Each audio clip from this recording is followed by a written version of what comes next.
За сайн байна. Хамтдаа IT болон програм хангамж сурцгаая гэдэг уриалгын талаар та бүхэндээ мэдээлэл өгцгөөе. За Apprentice CG-мен дээр 3 жилийн өмнө бид нэр 86 цагийн 43 хоног үргэлжилсэн юм IT програм хангамжийн сургалт явуулсан байгаа. Тэр нь болохоор 43 хоног өдөртөө 2 цагийн сургалт хичээлтэй. Нийтдээ 86 цаг болсон тийм сургалт байгаа. Тэрийг одоо ингээд үнгүү цацж байгаамаа. Монгол ард иргэдтэй ингээд үнгүү хамтдаа IT сурцгаая, хамтдаа програм сурцгаая гэдэг уриалганы доор. Тэгэд энэ сургалтын дээр юу сурах вэ? 86 цагийн хичээлийн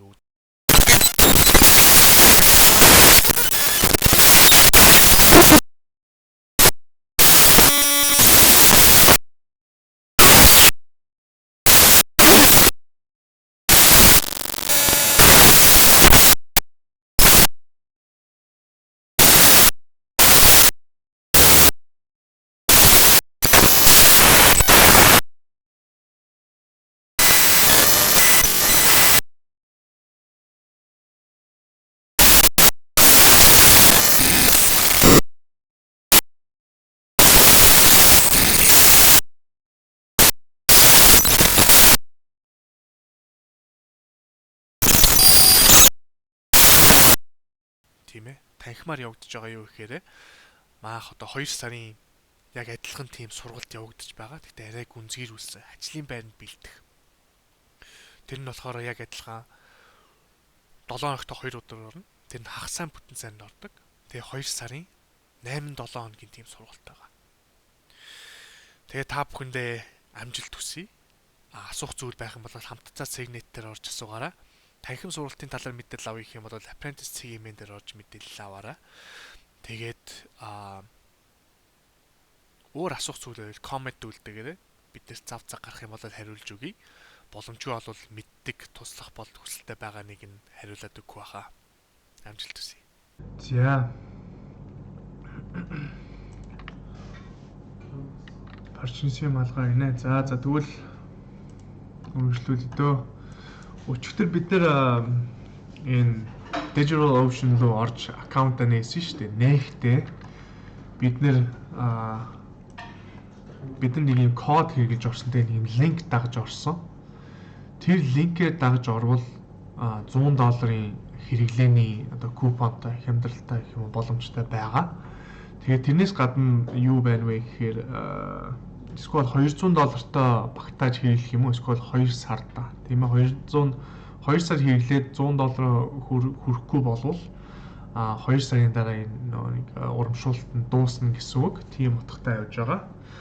Тэгээд өнөөдөр ерөнхийдөө бид нар одоо Google-ийн имэйлгүй хүмүүс, Google хэрэглэхгүй байгаа хүмүүс байвал одоо Google руу шилжиж шүү. Google дээр хийх юм зөндөө байгаа. Google дээр хэрэглэгдэх юм зөндөө байгаа шүү. Тэгээ ядаж одоо бид нар мэдээллийн сан гэдээ би түрүүн тайлбарлахад тийм ээ. Түрүүн тайлбарлахад одоо мэдээллийн сан гэж нэг юм харагддээ шүү. Тэгээ хэдүүлээ энэ дээр ингэж ажиллаад явнаа. Тэгээд ийм spreadsheet тийм ээ. Энэ чинь болохоор нэг бидний Microsoft-ийн Excel гэж ярьдаг байсан шүү дээ. Тийм одоо хүртэл яг Excel гэж ярьж л байгаа. Тэгээд энийг бол интернетээр хийлгэж болдог шүү. Бэлэн байгаа шүү. Тэгээд энийг ганц Google аккаунтаар бол орчиж болно. Тэгээд бид энийг хэрэглэх хэрэгтэй. Тийм учраас Google аккаунт байхгүй хүмүүс нь Google дээр очиод Gmail дээр ороод аккаунтаа бүртгүүлээрэй. gmail.com гэж ороод тэгээд өнөөдөртөө бүртгүүлээгүй хүмүүс нь яг бид нэр энийг юунд хэрэглэх вэ гэхээр одоо би шинэ док үүсгээд тэгээд энийг 4 сарын 6 гэ бүгдээрээ зэрэг тэмдэглээд тийм ээ тэмдэглэлийн дэвтэр дээр бас бичиж явах хэрэгтэй. Тэгээд дээрэс нь одоо энийг аль хэзээ тийм ээ мэдж байгаа хүмүүс байгаа сурцсан хүмүүс нэгаа тэдэн тэгээд хамтдаа туслаад энийг тэмдэглээд миний өнөөдөр ярьж байгаа юм тэмдэглээд энэ чинь линк микийг оруулаад явбал нэгэндээ дээр юм шүү гэж энийг хийж байна. За одоо намайг энэ чи харагдаж байна. Би нэг 4 сарын 6-ны лайв гэж оруулъя. Тэгээд хэрвээ одоо бид нэр энэ Google одоо Gmail аккаунт дээр байгаа шүү дээ. Gmail аккаунтнасаа энэ Word doc Одоо энэ чинь Microsoft Word гэсэн үг шүү дээ, тийм ээ. Энийг одоо хаанаас олох вэ гэхээр энэ дээр энэ нэг юм 9 цэг байгаа буурын хий дотор энэ дээр дарангууд энэ ч гараад ирэх хэвээр. Docs гэдэг. Тэгээ ерөнхийдөө хамгийн мэдээлэл энэ ч байгаа. Энэ docs руу дараад оронгууд энэ дотор байгаа бүх докюментэд бидний хэрэгжилж исэн юмнууд тийм хадгалагдсан байгаа. За хэрвээ анх удаага үүсгэж байгаа бол анх удаага энийг онгойлгож байгаа бол тэр ийм нэг бол мэдээж хоосон байна. Тэгээд энэ blank гэдэг дээр эсвэл одоо бид нэр тийм ээ гадаад компанид одоо ингээ resume бэлдээд тийм ээ ажилд орё гэж ажлын одоо хүсэлт явуулахад тийм ээ өөрийнхөө талаар мэдлэг одоо мэдлэгээ тавина, ямар юм сурснаа тавина, тэгээд юу хийснээ тавина, тийм ээ өөрийнхөө талаар мэдээллийг оруулдаг resume гэж байгаа шүү дээ. Тэрний темплейтүүд байгаа. За project proposal гэж байна. Энэ бүх темплейтүүдийг хэдүүлээ хараад үзээдгий. Project proposal гэдэг чинь одоо энэ чи юу гэж байна вэ гэхээр бид нэр яг ингээд ажил хийх гээд хүний вебсайт хийх гээд бид нэр хүсэлт явуулдаг. Тэр нөө project гэдэг чинь төслийн proposal гэж чинь хүсэлт гэсэн үг байхгүй. Тэгээд бид за танай вебсайтыг хийж өгсөн юм аа гэдэг талаар бичих юм бол энэ чинь темплейтүүд арай тийм ээ бэлэн байгаа. Тэгээд эдний бид нэр бас хэрэглэнэ. Тэгээд баг багтаа орохороо хамтдаа тэмцээд юу баг багаараа бид нэр хоорондоо тийм ээ тэмцээн явуулна гэсэн үг. Тэгээд тэмцээн явуулахдаа за хэн аль баг нь тийм ээ ямар client тийм ээ ямар хүн олж чадах нь тэр хүнийхээ тэгээд вебсайтыг яаж хийх үү гэдэг талаар бид нэр бас ярилцсан. Тэгээд тэрэн дээр бол энэ proposal гэдэг юм бол хэрэг болно. Тэгээд за resume энэс арай гоё хийдэг юмнуудаас байгаа. Гэхдээ ерөнхийдөө энийг хараад мэдээд авахд бол алдах юм байхгүй. За одоо энэ document ингээ бид нар би өнөөдөр ингээ яриад ирж байна тийм ээ Gmail account нэгэрээ гэдэг энэ чи бичээд тэгэхэд одоо би энийг өөр хүнтэй хуваалцъя тийм ээ share гэж хуваалцъя гэхэд одоо би энэ чинь хуваалцах хүнийхээ тийм ээ имэйлийг шууд ийшээ оруулаад ингээ бичиж болно тийм ээ за MK8 2004 гэдэг ч юм уу миний өөрийнхөө имэйлийг бичингүүд надад ингээд хүсэл хүрээд өгдөг байхгүй юу за энийг би газ https Монгол ID Gmail гэж бичиж тэгээд за энэ хүнд явуулаарай. Тэгээд энэ хүнд мэддэгдээрээ би энийг хамтдаа хуваалцаж байгаа шүү. Энэ файлыг тантай share хийж байгаа шүү. Тэгээд тэр хүн юу энэ файлн дээр орж ирэл юу хийж чадах вэ гэхээр editor гэдэг чинь энийг одоо ингэ сольж янзалж болно. Эсвэл зөвхөн энийг уншдаг хүмүүс тийм ээ. Ямар юм янзж болохгүй, юм өөрчилж болохгүй зөвхөн энийг унших, зүгээр үзэх хүмүүсийг бол viewer гэж оруулна. Тэгээд commenter гэдэг чинь одоо энэ чинь за зарим хүмүүсийн юмыг өөрчлөлгүй гэхдээ тэр хүмүүсийн санааг нь цуглуулж авъя гэх юм бол бид нэг commenter гэдгийг сонгоно. Гэхдээ одоо та нартайгаа энийг хуваалцах байгаа бол би editor гэж сонгоно. Гэхдээ энийг болохоор яг хувь хүнд явуулах гэж байгаа ганц хоёр хүнд явуулах гэж байгаа юм ингэж явуулна. Тэгэхдээ одоо би та нартай бүгднтэй энийг хуваалцах байгаа болохоор би болохоор энэ линк ингээд авчиж байгаа. Линк авахдаа за энэ линкийг хэрэглээд орж байгаа хүмүүс тэд нар ямар юм хийх чадвартай авах вэ гэхээр зүгээр харддаг биш. Одоо та нар хамтдаа ингэж солилцоод энэ дээр юм нэмээд яриад тийм ээ тэмдэглээд явдаг тийм боломжтой болно гэж утгатай үг. За би энийг copy хийгээд done гэж дарчаад манайхан Slack дотор байвал би одоо Slack дээр ингэж оруулчаа.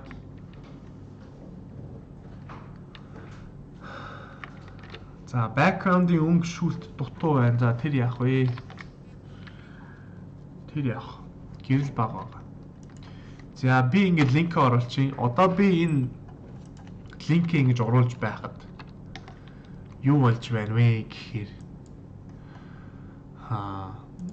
одоо би энэ чинь ингэж оруулчлаа шүү дээ, тийм ээ.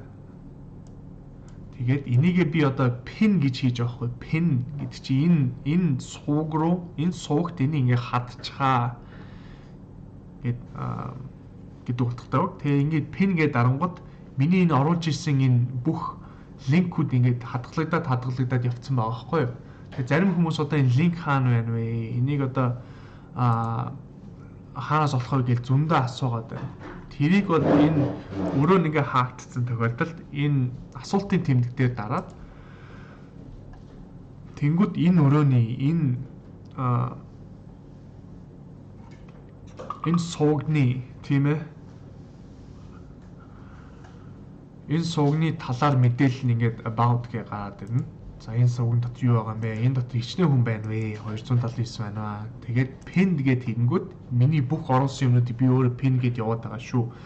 Тэгээд хайж байгаа линк хайж байгаа хүмүүс ийшээ орж ирж хайгаарай. Slack дотор ч юм байгаа шүү. Тэгээд одоо түүнээс гадна бид нар өнөөдөр энэ линкийг хэрэглэж хагаад мэдээллээ ингээ ороод хамтдаа зэрэг note одоо тийм ээ тэмдэглэл хийгээд явж байгаа шүү. Тэгээд өмнөхийн дөрөвдөд last pass гэж байна.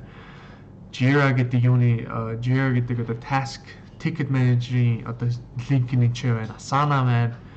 Тэгээд нөгөө нэг SSH руу ороход username password нэг ч байна. Энд чи хадгалагдаад явж байгаа шүү. Тэгээд энэ нь болохоор нөгөө DigitalOcean-ы яаж хэрэглэх вэ гэдэг тийм ээ линк нь байгаа. Хямдралтай линк нь байгаа. Тэгээ Pori-гийн линк нь байна. Жишээ байхад тийм ээ одоо ингээ бүгдээрээ ингээ байж байгаа шүү.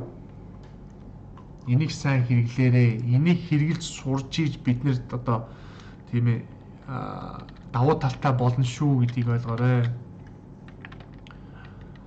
За манайхан аль хэзээ ороод ирсэн байна. Энд чи ерөнхийдөө энэ Google дээр одоо ингээ хамтдаа ингээ юм бичиж байгаа тийм ээ юм солиод хамтдаа edit хийгээд явах хүний тоо хичнээн хүрэх боломжтой вэ гэхээр одоо тооны хязгаар нь юу вэ гэхээр 100 хүн хийж хамтдаа ороод яаж болно.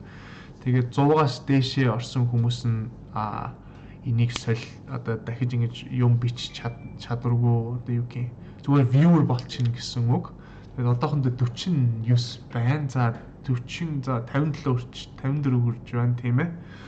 Тэгээд энийгээ жоохон ихсгэд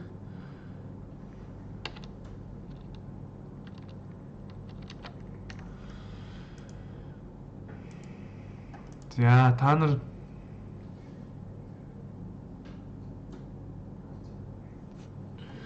баг хүмүүлээрээ энэ ч нэ одоо зүгээр хүмүүсийн мэдээллийг тийм одоо миний бичиж байгаа юмыг тэмдэглээд явна шүү.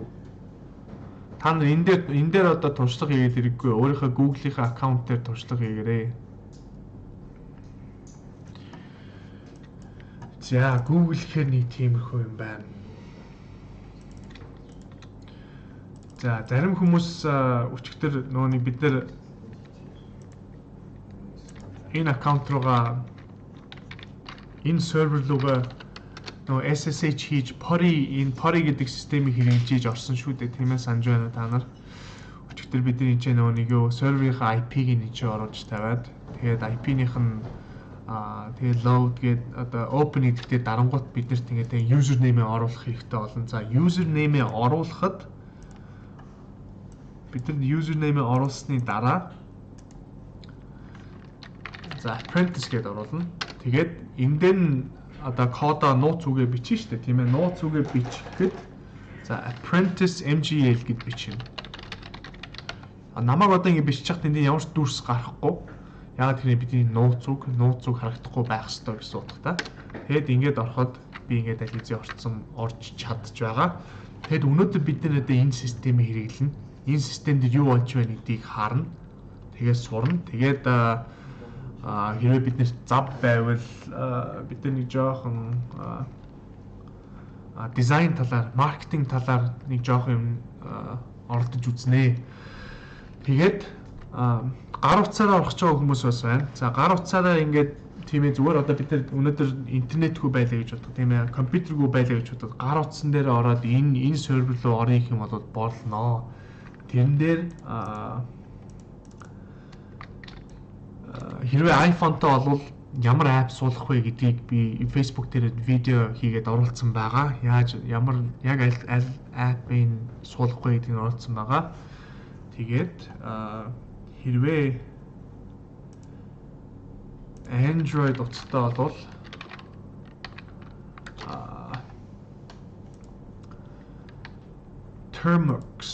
Termux гэдэг нэг app байгаа. Тэрийг гар утснаар суулгаад авчих. Одоо зөвхөн ингээд тийм ээ зүгээр гэртээ байж захта компьютер ийм давтлах хийгээд байхгүй тийм ээ. Ямар ч чөлөөтэй цаг гарна тэр цагаараа л одоо гар утснаар зүгээр Facebook орж ингэж тийм ээ цаг үржижсэн орол гар утсан дээр энэ системийг суулгаад авчиж болно. Тийм ээ. Суулгаж авчаад тэгээд бид нар энэчээс яаж энэ системнээсээ энэ манай бидний одоо хэрэгжилж байгаа сервер рүүгээ яаж холбогдох вэ гэхээр SSH гэж бичиж агаад тэгээд apprentice гэдэг чинь нөгөө username шүү дээ.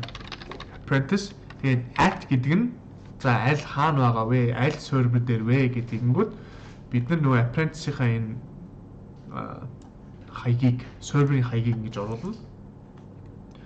Тэгээд одоо би чи энэ аль хэзээ орцсон байгаа тийм ээ. Энэ өөрөө би энэ сервер дотор явж байгаа. Тэгээд үзүүлэхэд би ингээд дахиад ороод ичиж байгаа гэсэн. Сервер дотроосоо дахиж өөртөө холбогдсон байсан. Тэгэхдээ SSH гэж хэвлэнэ. Тэгээд хэрвээ Mac дээр орж байгаа бол Mac дээр ороод terminal одоо юугаа terminal-аа онгойлгосон болвол тэрэн дээр бас SSH гээд apprentice тэгээд тэгээд IP address IP хаягийг тавиад тэгээд ороод адилхан пассворд ичээд орноо. Би exit гээд 2 гарлаа. Сая 2 орсон юмнаас буцаад гарч байгаа гэсэн үг. Одоо би дахиад exit гэх юм бол би энэ анхны орсон SSH-ийнхаа логинаас би гарна гэсэн үг. За тэрийг дурдсан юм аа. Тэрэн дээр маш их хүмүүс жоохон асууж байх шиг байлээ. Асуулттай байх шиг байлээ. Тэгээд энэчээс одоо би өнөөдөр энэ digital ocean дээр юу байгаа вэ гэдгийг дахин тайлбарлахад бас зарим хүмүүс ойлгоогүй байх шиг байлаа. Энэ Linux гэдэг сервер зүгээр дангаар нь ингээд серверийг бид нэр хөсөлж авч байгаа гэсэн үг. Зүгээр хөс түрээсэлж байгаа. Энэ нь болохоор тэгээ байршлын бид нар сонгохдоо Сингапурт гэж сонгосон. Яагаад Сингапурт гэж сонгосон бэ гэхээр ерөнхийдөө Монголтой л ойрхон дата центр гэж байгаа. Ийм зөндөө тийм мянгаар ингээд серверүүд ингээд ажиллаж идэг тийм тэр серверсаа тийм хөслүүлдэг тийм газрыг дата центр гэж байгаа. Тэгээ тэр дата центрээс Сингапур нь хамгийн ойрхон байгаа. Тэгээ тэр Сингапурын серверийг сонгосон шүү. Тэгээд энэчээс бол та нар хэрэглээнийхээ 2 сар хэрэглэх серверийн энэчээс ингээд сонгоод явчих болно. Би өчигдрийн хичээл дээр заасан байгаа. Тэгээ basic-ийг сонгож болно, $5 сонгоод явчих болно. Энэ $5 сонгосныхаа дараа энэнийг дахиад тийм ээ $10 сонгож болно. Тийм бид нар $100 кредит байгаа. Тийм үү. $100 энийг ашиглаад сурах боломж байгаа. Тэрийгээ дахин дурдъя. Одоохондоо би $40-ыг авцсан байгаа шүү. 8 GB-ийн memoryтэй, 4 CPU-тэй, 160 GB-ийн зайтай. Тэгээд 5 TB-ийн юу орж гарах тэр нэг интернетийн гүйлгээний хязгаартай. Тийм ээ энэ бол бидэд хангалттай сервер байх ёстой. Тэгээд та нар энд ингээд мөнгө төлөөд хийж эхний сард эхний 2 сард бол өнгөө гэсэн үг $100 дотор бол өнгөө гэсэн үг. Тэгвэл би аль хэзээ авцсан. Аваад тэгээ бид нэр ороод ингээд үзэж байна. Энд чинь одоо бид нар дүнсээ авсан түрээссэн энэ сервер рүүгээ би ингээд орцсон дотор нь яваад байна. Энэ серверийнх нь яг хаана байдаг байршил нь юу вэ гэхээр Сингапурт байгаа. Тэрийг дахин дурдъя. Тийм ээ. За тийм учраас энэ дээр заавал өөртөө тийг зориулж тийсийг юу virtual server авч хэрэггүй шүү. Одоохондоо би яг яаж авдгийг л танд харуулсан шүү. Тэгээд өөртөө хэрэгцээтэй болоод одоо хүнд ингээд юм хийж өгөхөр болвол тэр $100 кредитийг хэрэглээд бид нар одоо ингээд тийм өөрсдийнхөө ажлыг эхэлж болноо. Тэрэнд бас хэрэглэж болно шүү гэдгийг хэлсэн юм аа. Тэгээд энэ болохоор хаана байршлыг сонгодог. Бид нар бол Америкт таваад хэрэггүй. Хэрвээ Америкийн компанид юм хийж байгаа бол Америктэй мэдээж аавна тийм ээ. Тийм яагаад тэгэхээр Америкт хэрэглээд болохоор Америктайгаа сервер бол маш хурдан очино. За тэгээд Европт гэх юм бол Лондон сонгоно. Эсвэл Франкфурт тийм ээ Германд байгаа сервер сонгоно. Торонто хэрвээ Канадад бол. За тэгээд энэ ч пассвортаа root гэдэг одоо зарим хүмүүс root гэдэг одоо user name тийм аккаунтаар ийшээ логин хийх гэдээс намайг дуурайгаад намайг дагаад гэхдээ би энэ apprentice гэдэг юу аккаунт нээж өгсөн шүү. Тэгээд тэгтээ анх одоо бид нар өөрсдөө энэ нээж хахад root гэдэг хамаг юмны бүх энэ серверийн мэдээллийн эзэн бүх л юм хийж болдог чаддаг тийм эзний аккаунтынх нь пассвортыг энэ яг үндсэн пассворт гэсэн үг. Энд пассвортыг нь оруулнаа. Тэгээд backup-ын талаар тайлбарласан байгаа. Тэгээд create droplet гингүүд биднэрт тэр түрээсний сервер гаргаж өгнө шүү. Linux сервер гаргаж өгнө. За тэрэндээ жоохон хүмүүс ойлгомж багтай байх шиг байсан.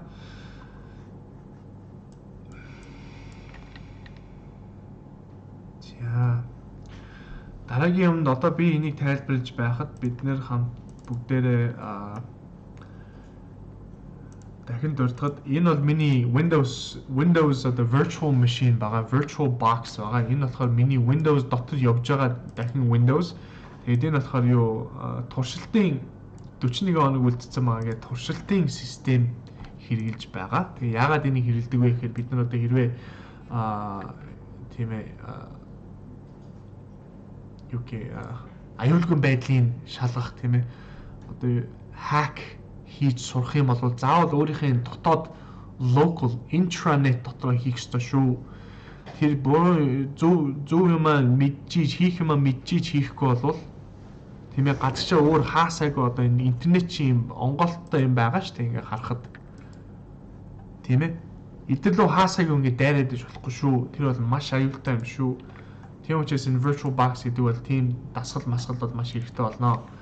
За би та нартай хэрвээ Windows 10 таа бол энэ Visual Studio Code гэдэг юмыг суулгаж авна. Visual Studio Code. Тэгээд энэ бол Mac дээр бас адилхан суугдана. Тэгээд download гэж дарж агаад Windows гэдгээ ингэж сонгоод тэгээд энийг хуулж авнаа. Тэгээд энийг өнөөдөр одоо бид нэр хэрэглэнэ. Би болохоор аль хэзээ энэ суудсан байгаа. Аль хэзээ Windows 10 та хамтдаа энэ туршлагын юутай демота хамтдаа суугаад үрээд ирсэн байгаа. Тэгээд бид нэр одоо энийг хэрэглэнэ. За та нар тэгээд энийг төр суулгаж байгаарай. Суулгаад download тэгээд install хийж авах хойгуур чинь би дараагийнхаа юмыг тайлбарлая.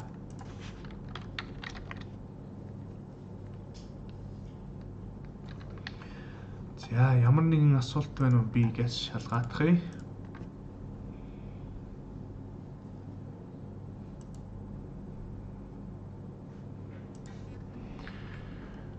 За Windows 7 дээр суунаа. Windows 7 дээр суун баталгаатай суун. Асуудалгүй. Live уу гацж байх эсгүй. Sila гэхүү. Silas. Хариулт өгж байгаад баярлалаа. Тусалж байгаад баярлалаа. Нэгэндээ тус нэмэр болж байгаад баярлалаа. iPhone дээр ямар апп татах вэ гэдгийг Facebook дээр видео хийсэн байгаа шүү. Очоод үзээрэй. Утсан дээр references цаашаа юу гэлээ багшаа. Ойлгосонгүй.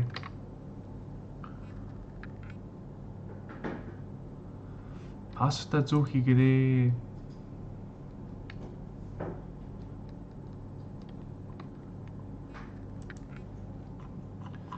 За Visual Studio Code-ийг линк өгөөч гэж байна.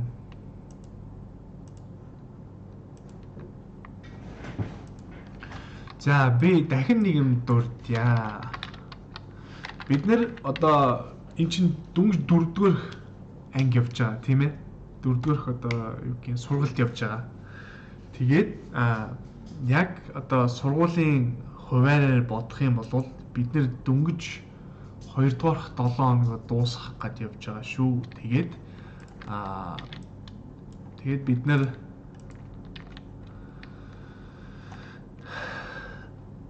ямар ч одоо тийм ээ одоо үзгээ хэрэгжилж сураагүй байна, дэвтрээ нээж сураагүй байна, номоо уншиж сураагүй байна. Тэгэхэд за код бичээ гэд яарад байгаа хүмүүс яарад хэрэггүй бид нар тангалттай цаг байгаа.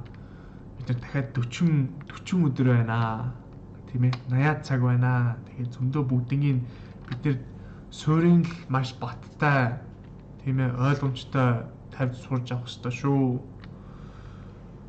Sublime болно. Гэхдээ Sublime хийх юм за хүн Sublime суулгаж болох уу? Sublime заавал Visual Studio хэрэгтэй юу? Энэ Sublime болно. Тэгээд FTP бид нар одоо шууд энэ Visual Studio-го хэрэгжилж байгаад тэгээд Visual Studio-гоос шууд одоо энэ бидний энэ холбогдсон энэ байгаа энэ сервер рүүгээ холбогдох гэдэг байгаа байхгүй юу? Тэгээд энэ сервер рүүгээ шууд холбогдоод энэ сервер дээр байгаа юм янзлаад явчихна. SFTP хэрэгжилж байгаад. Тэрэнд Visual Studio-гийн юу байгаа? Extension байгаа. Тэрийг би Sublime дээр team extension бас байгаа гэж бодсон. Team extension-аа олоод авах юм бол болно шүү.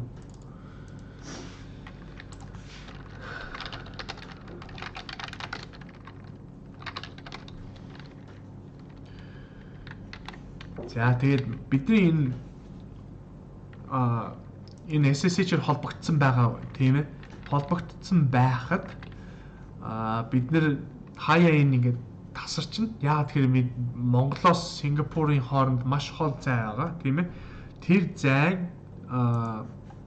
дундаас бидний холбоо алдагдаж болдсон шүү гэж хэлсэн юм аа. За энэ бидний note одоо юм тэмдэглэж авч байгаа юмудаа ингээд сайхан журмтаа тэмдэглээд яваарэ. Тэгээд Visual Studio code link энийг ялгаж болохгүй шүү. Тэгээд SSH username apprentice password гих жишээний юугаа хэрэгтэй юм тэмдэглээд явна шүү.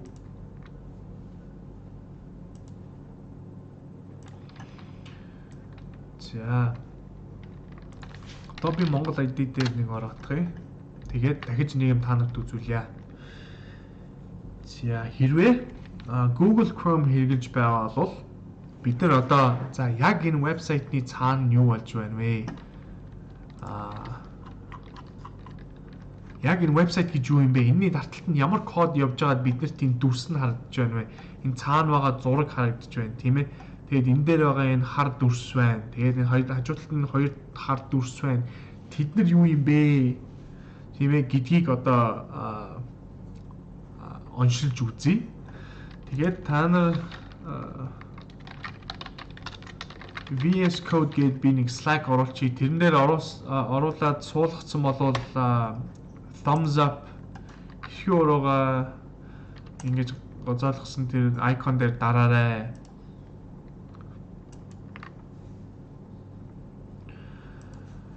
Хинчээ ингэж орууллаа. Суулгасан бол энэ дээр дараарай. Тэгээд хичнээн хүн суулгасан тэрнээс нь шалтгаалаад дараагийнхаа хамд орё. За одоо энийг бид нэр вебсайтн дээр ороод баруун гараараа ингэж дарахад баруун одоо юу гэх маусныхаа баруун кнопороо ингэж дарахад энэ доор inspect гэж гарч ирж байгаа. Inspect гэдэг чинь за энийг шалгая гэсэн утгатай. Тийм ээ. Баруун гараа оруулахгүй тэр зүгээр нөгөө нэг юу кнопон дээр ингээ кнопон дээр нь дарна шүү. Эдгээр бол хэрэггүй. За авахын нэмрээ. За дүүрч. Inspect гэж орно. Тэгэнгүүт энэ ч дахиж нэг юм цонх гараад ирнэ. За энэ цонх гарч ирэхэд доор ингээ гараад ирж магадгүй. Тийм ээ. Эсвэл бол зүүн талд нь гараад ирж магадгүй. Гэхдээ яг анх удаа онгойлгож байгаа бол энэ доор ингэж гарч ирнэ. Тэрийг солихын тулд энэ нэг 3 цэгтэй босоо цэгтэй кноп байгааз энэ дээр дарахаар за энэ DevTools гэж байгаа. Энийг хаана аль талд нь байлгахгүй, баруун талд нь байлгахгүй, доод талд нь байлгахгүй, зүүн талд нь байлгахгүй. Эсвэл бол шууд энэ бүр энэ Windows-оос тийм ээ энэ браузероос салгаад ингээд наан ингээд гаргаад ирэхүү тустай. Ингээд гараад ирж байгаа. За одоо би энэ зүгээр баруун талтай хий чинь. Тэгээд одоо ингээд ажиглаад харахад бидэрт юу харагдаж байна вэ гэхээр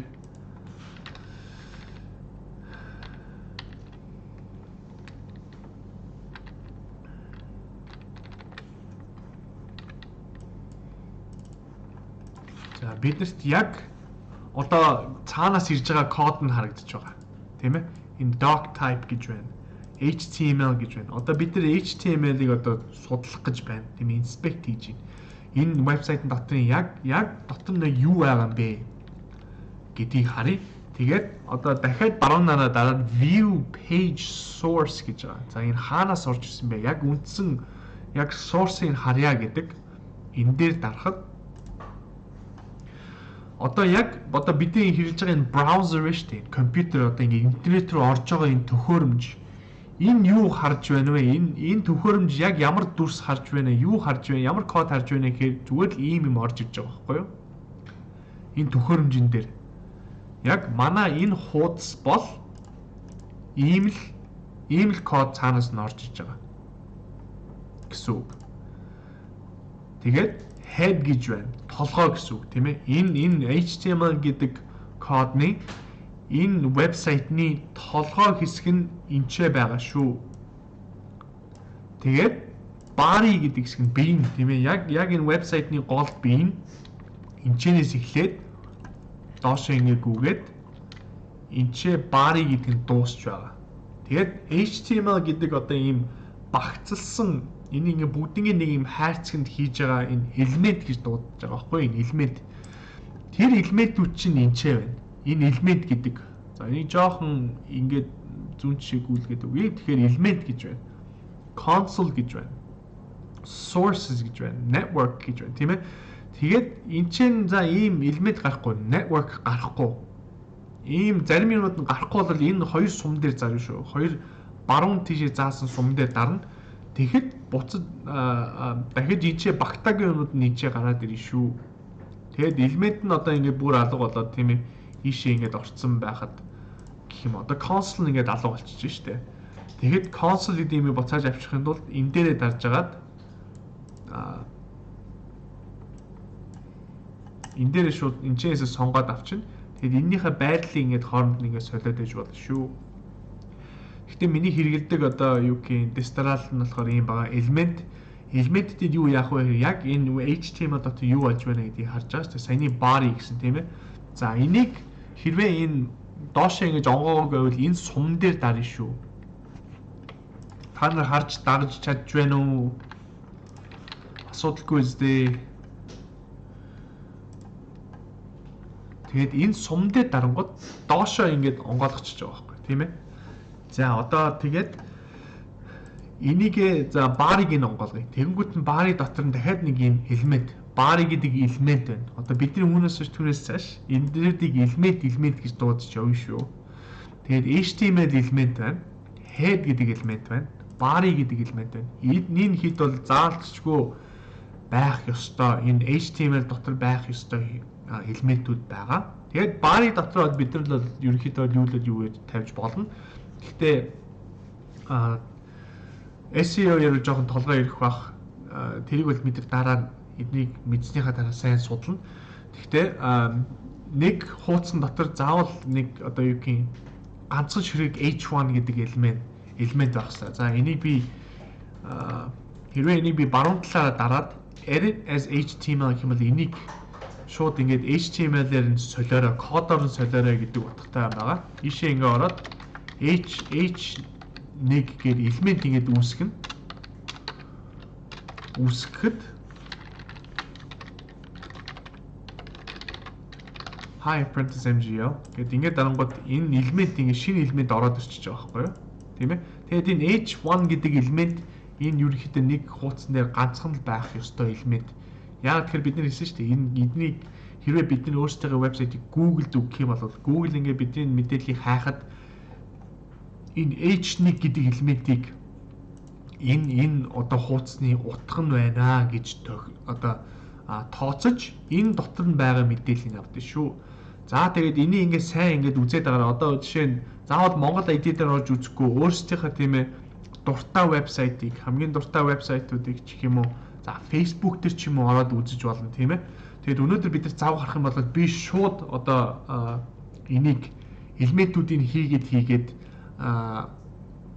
стайлуудыг оруулаад тэгээд шууд бид нар хамтдаа програм ч гэждээ одоо HTML-ийг бичээд зохицуулаад байрлалшийг олоод өнөөдөр явна. За тэгээд ингээ хараад ахаар чинь за preload гэж юм. За энэ болохоор display none энэ ч бол байхгүй. За display none гэдгийг бид зааж өгнө.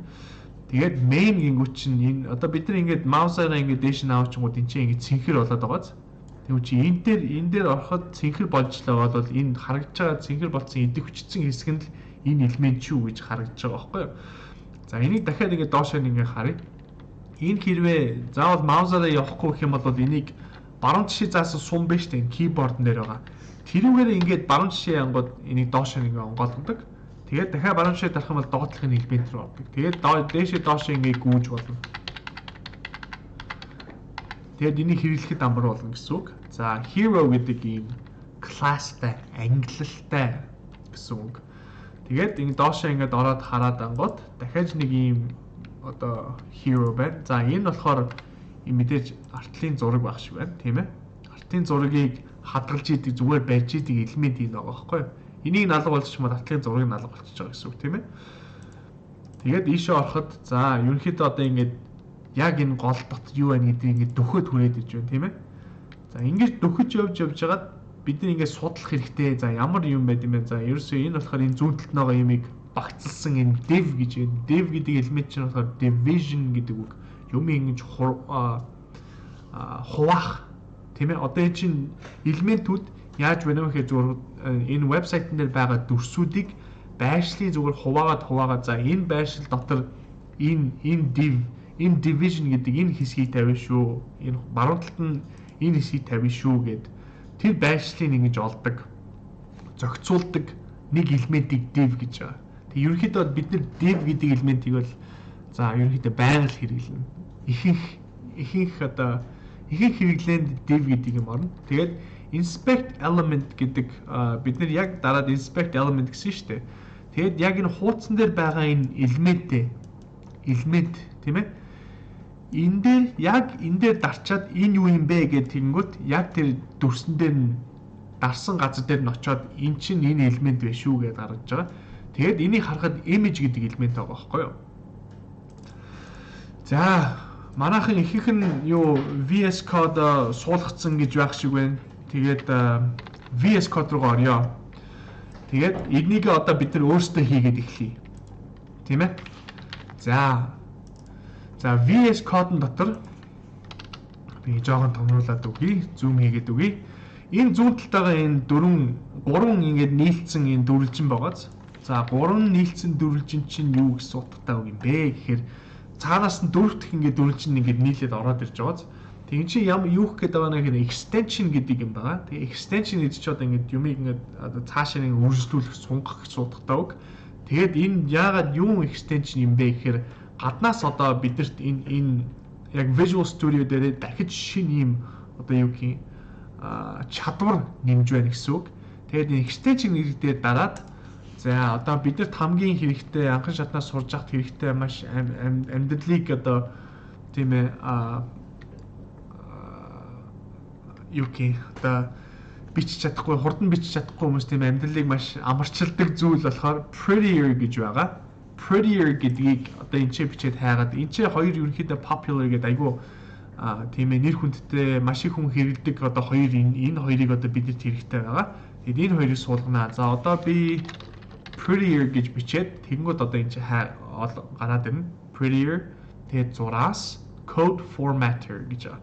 Энийг install гэдэгтээ дараад install хийчихээрэй. Тэгээд live server гэд байгаа. Энийг нь бас live server гэдгийг нь бас install хийчихээрэй. Тэгээд хэрвээ энэ чинь install гэдэг юу дардаг conop шүү. Тэгээд эсвэл бол энэ дээрээ дарж орж байгаад энэ чинь дахиад install гээ гараад ирнэ. Тэрийг ингээд install гэдэг дээр дараад суулгачих. Тэгээд анх зүгээр ингээд ороод ирж байгаад popular гэдэг юм доор нь бидний сая суулгах гэсэн юм аль хэзээ бэлэн гэж байсан шүү дээ, тийм ээ. Тийм учраас зөндөө хүн энэ live server гэдэг extension-ыг 10 сая хүн энийг бараг 11 сая хүн энийг хуулж авч өнөөдөр хэрэгжилж байгаа гэсэн. Тийм учраас энэ маш хэрэгтэй зүйл. За Prettier гэдгийг бараг 12 сая хүн тийм ээ 11.7 сая хүн энийг суулгасан байна.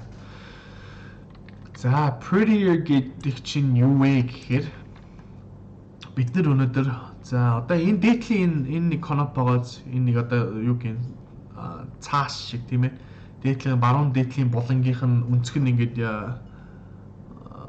нуурцсан гэх юм уу тийм ээ тэр цаас байгаа. Энэ дээр дараад за open folder гэдээ оръё. Тэнгүү чинь одоо энэ компьютер дээр байгаа нэг бидний ажиллах гэж байгаа folder, шинэ folder нээгээд ажиллая шүү. За documents гэж оръё. Энэ дотор бол мэдээж энэ бол цоо шин install хийсэн байгаа. Туршлагын юу байгаа тийм учраас хов хоосон байгаа. Тийм учраас маш хэрэгтэй. Тэгээд за энэ дээр би шинэ хуудас нэмж хийгээд одоо apprentice MGL гэж хийчих. Энийг та нар өөр юу л юу гэж нэрлэж болно. Тэгээд би ишээ энэ apprentice MGL гэдээ оронгод за одоо бид нар яг энэ apprentice MGL дээр ажиллах гэж байгаа бэлэн болцсон байгаа гэсэн үг. Тэгэхэд энд харагдаж байгаа хэвээр.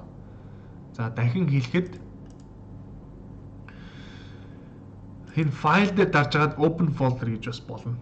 Тийм ээ. Сая би юу ч онгоолгоогүй байхад энэ ч open folder гэдэг надад боломж байсан. Тэгэхэд тэр одоо харагдахгүй бол файл гэдэг дээр дарж агаад open folder гээд тэгээд ажиллах байгаа юугаа хуудасаа сонгоод ингээд орж болно. За энэ дөрвөлжийн энэ цагаан дахиад нэмэх тэмдэгтэй юу гэхээр энэ чинь new file гэж байгааз шинэ файл нэмье. Тэгээд энэ дээр ямар файл нэмэх вэ гэхээр бид нар түрүү өчигдөр за энэ нэг юу Apache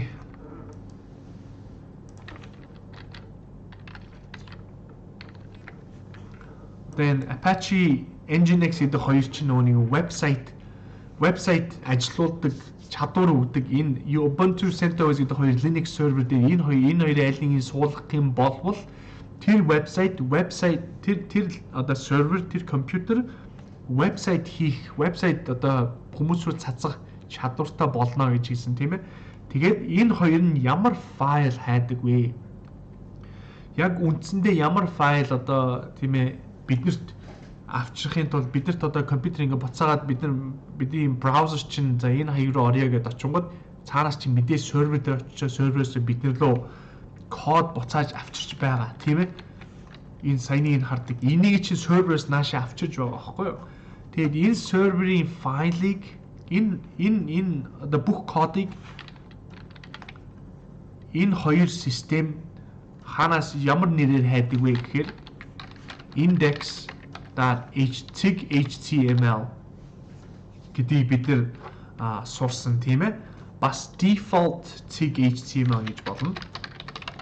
Аль нь бол болно. Гэхдээ одоо ерөнхийдөө бүх тийм ээ энэ серверүүд индексийг хэрэглэдэг болсон. За индекс хийж нэмээд за одоо нөгөө нэг Prettier гэдэг суулгасан extension байна шүү дээ. Сонголт одоо ингэж өргөжүүлсэн манай энэ зүгээр Visual Studio Code гэдэг систем байсан. Тэрэндээ дахиж нэг өргөжих нэг чадвар орж ирсэн. Тэрийг одоо хэрэглэнэ. Одоо би энэ чинь шууд зүгээр HTML гэд бичингүүт надад энэ 3 юм боломж гарч иж байгаа байхгүй юу? Тэрний HTML5 гэдэг энэ 5-ыг ингээд сонгоход бидний нөгөө нэг түрүү харж исэн кодны эхлэл байгаа тийм doc type гэдэг ингэж эхлээд HTML эхлээд тэрэн дотор нь head нь толгой нь тийм ээ энэ болохоор бидэд харагдахгүйсэн энэ дотор юу байгаа харагдахгүйсэн. Тэгээ body гэд би яг тэр вебсайтны яг дээрээс нь доор байгаа би хэсэг нь бүх мэдээлэл нь байдаг хэсэг нь энэ дотор байгаа. Тэгээд одоо бид нар энэ чи hi гэд бичиж тэгээд savely тийм ээ. За би болохоор яаж saveлсэн бэ гэхээр control дээр даржгаад s дээр даржгаад мэдээж Mac хэрэглэж байгаа хүмүүс бол command дээр даржгаад s дээр дарна тийм ээ. Тэгээд одоо би энэ ингээ юм бичээд ирэнгүүт энэ дээр нэг цагаан цэг гарчиж байгаа. Тэр цэг гарчна гэдэг чинь энэ одоо докюментэд энэ файлд өөрчлөлт орсон шүү юм сейвлэх хэрэгтэй байгаа шүү гэдэг тэмдэг багхгүй юу? Энийг арай жоохон томсгоох танартай харуулахын тулд тэгээд тэмдэг гараад одоо би нэг save тийм ээ файл гэж аваад save гэдэг дарангууд нөгөө тэмдэг чинь алга болчихж байгаа тийм ээ. Тэрийг бас анхаарах хэрэгтэй. Тэгээд за hi гэж тавиад за нөгөө нэг live server гэд бас нэг extension суулгасан шүү дээ. Тэр live server гэдэг чинь одоо юу вэ? Яаж хэрэглэх вэ гэхээр одоо энэ яг бидний харж байгаа энэ дүрснээр баруунаараа ингээд дарахад open with live server гэж энэ гарч ирнэ. Тэгээд энэ дээр дарахад за юу зөвшөөрлөггүй гэд ингэж байна. Тэнгүүд за зөвшөөрлөгнөө гэд би дахин орлоо. Зөвшөөрөл өгснийхаа дараа тэгээд ямар браузер хэрэглэх вэ?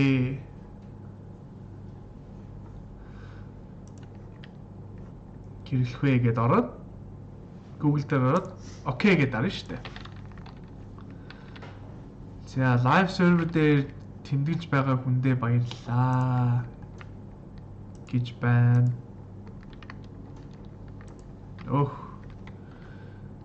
Миний энэ бүр гаццсан байна.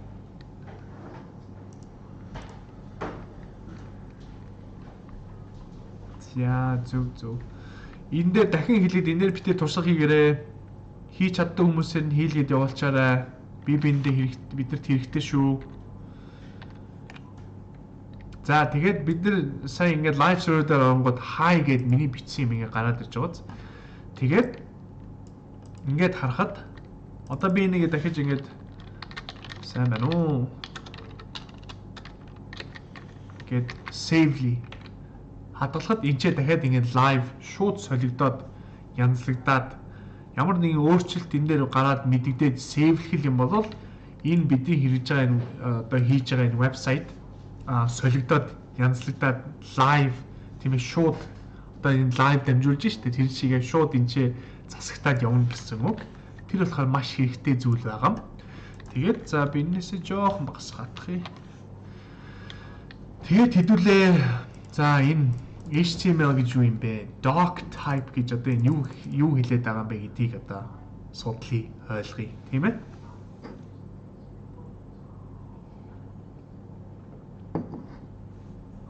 За.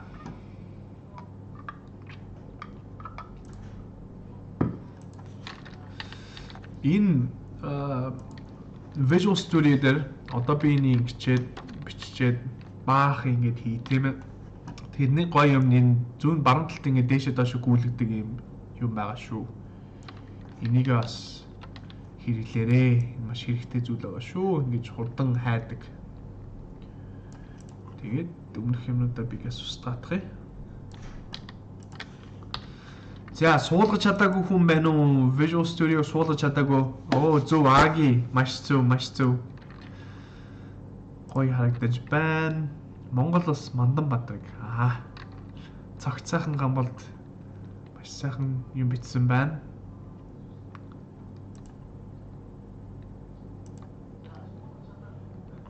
За тэгээд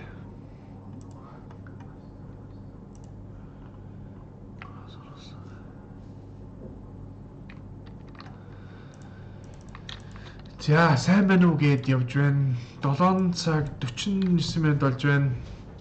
За та нар одоо өөрийнхөө дуртай вебсайтуудыг оролдоод үзээрэй. Дотор нь ороод үзээрэй. Тэгээд бид нар галс одоо 50 минут айгүй хурдан гүйлээ шүү. Өөрсдийнхөө дуртай вебсайтууд руу ороод тийм ээ. Тэгээд тэр вебсайтын дотроо вебсайтаа хараад за ямар юм элемент хэрэгжилж байна. Тийм ээ. Бүгднийг ингээд хараад inspect хийгээд одоо энэ inspect-ийг заавал ингээ баруун талаараа дараад inspect гэдээ ороод авахгүй тийм ээ. Эдгээр ийшээ яаж амархан орох вэ гэхээр F12 гэдэг команд байдаг шүү дээ. Тэрэндээ дарангууд F12 дээр даруун гарч ирээд F12 дээр дарангууд хаагдчихж байгаа. F12 энэ браузер дээр тийм ээ. Тэгээд дуртай вебсайт руугаа ороод за сонь элементүүд байна уу тэрийг хайж агаарай. Энэ 10 минутын завсгаан дундуур хайгаад асуухан байвал та нар бэлдээд байж агаарэ. Тэгээд бид нэр завсгалгааныхаа дараа энэ кодоо үргэлжлүүлье. Тэгээд үргэлжлүүлж эднийг одоо би газ тайлбарлаад өгнө. Тайлбарж өгснийхаа дараа бид нэр SFTP хийгээд сервертэйгээ холбоно. Сервертэйгээ холбосны дараа бид нар шууд боддоор энэ холбогдсон байгаа энэ сервер дээр бүх юмаа ингээд аплод хийгээд тийм ээ. Аплод гэдэг чинь одоо зөөж оруулах гэсэн үг шүү дээ. Аплод хийгээд тэгэд энэчнээс бид нар шууд вебсайт нэр бүгдээрээ хараад явнаа. За тэгээд газ хэдүүлээ нэг завсарлаа. Тэгээд 8 цагаас дахиж уулзъя.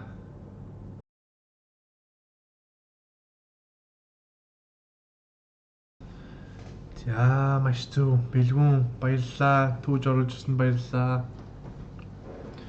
Элементүүд бэлгүүн ийм элементүүдийг оруулаад ирсэн байна. Эдгээр юу юм бэ? Одоо бид нар сурнаа.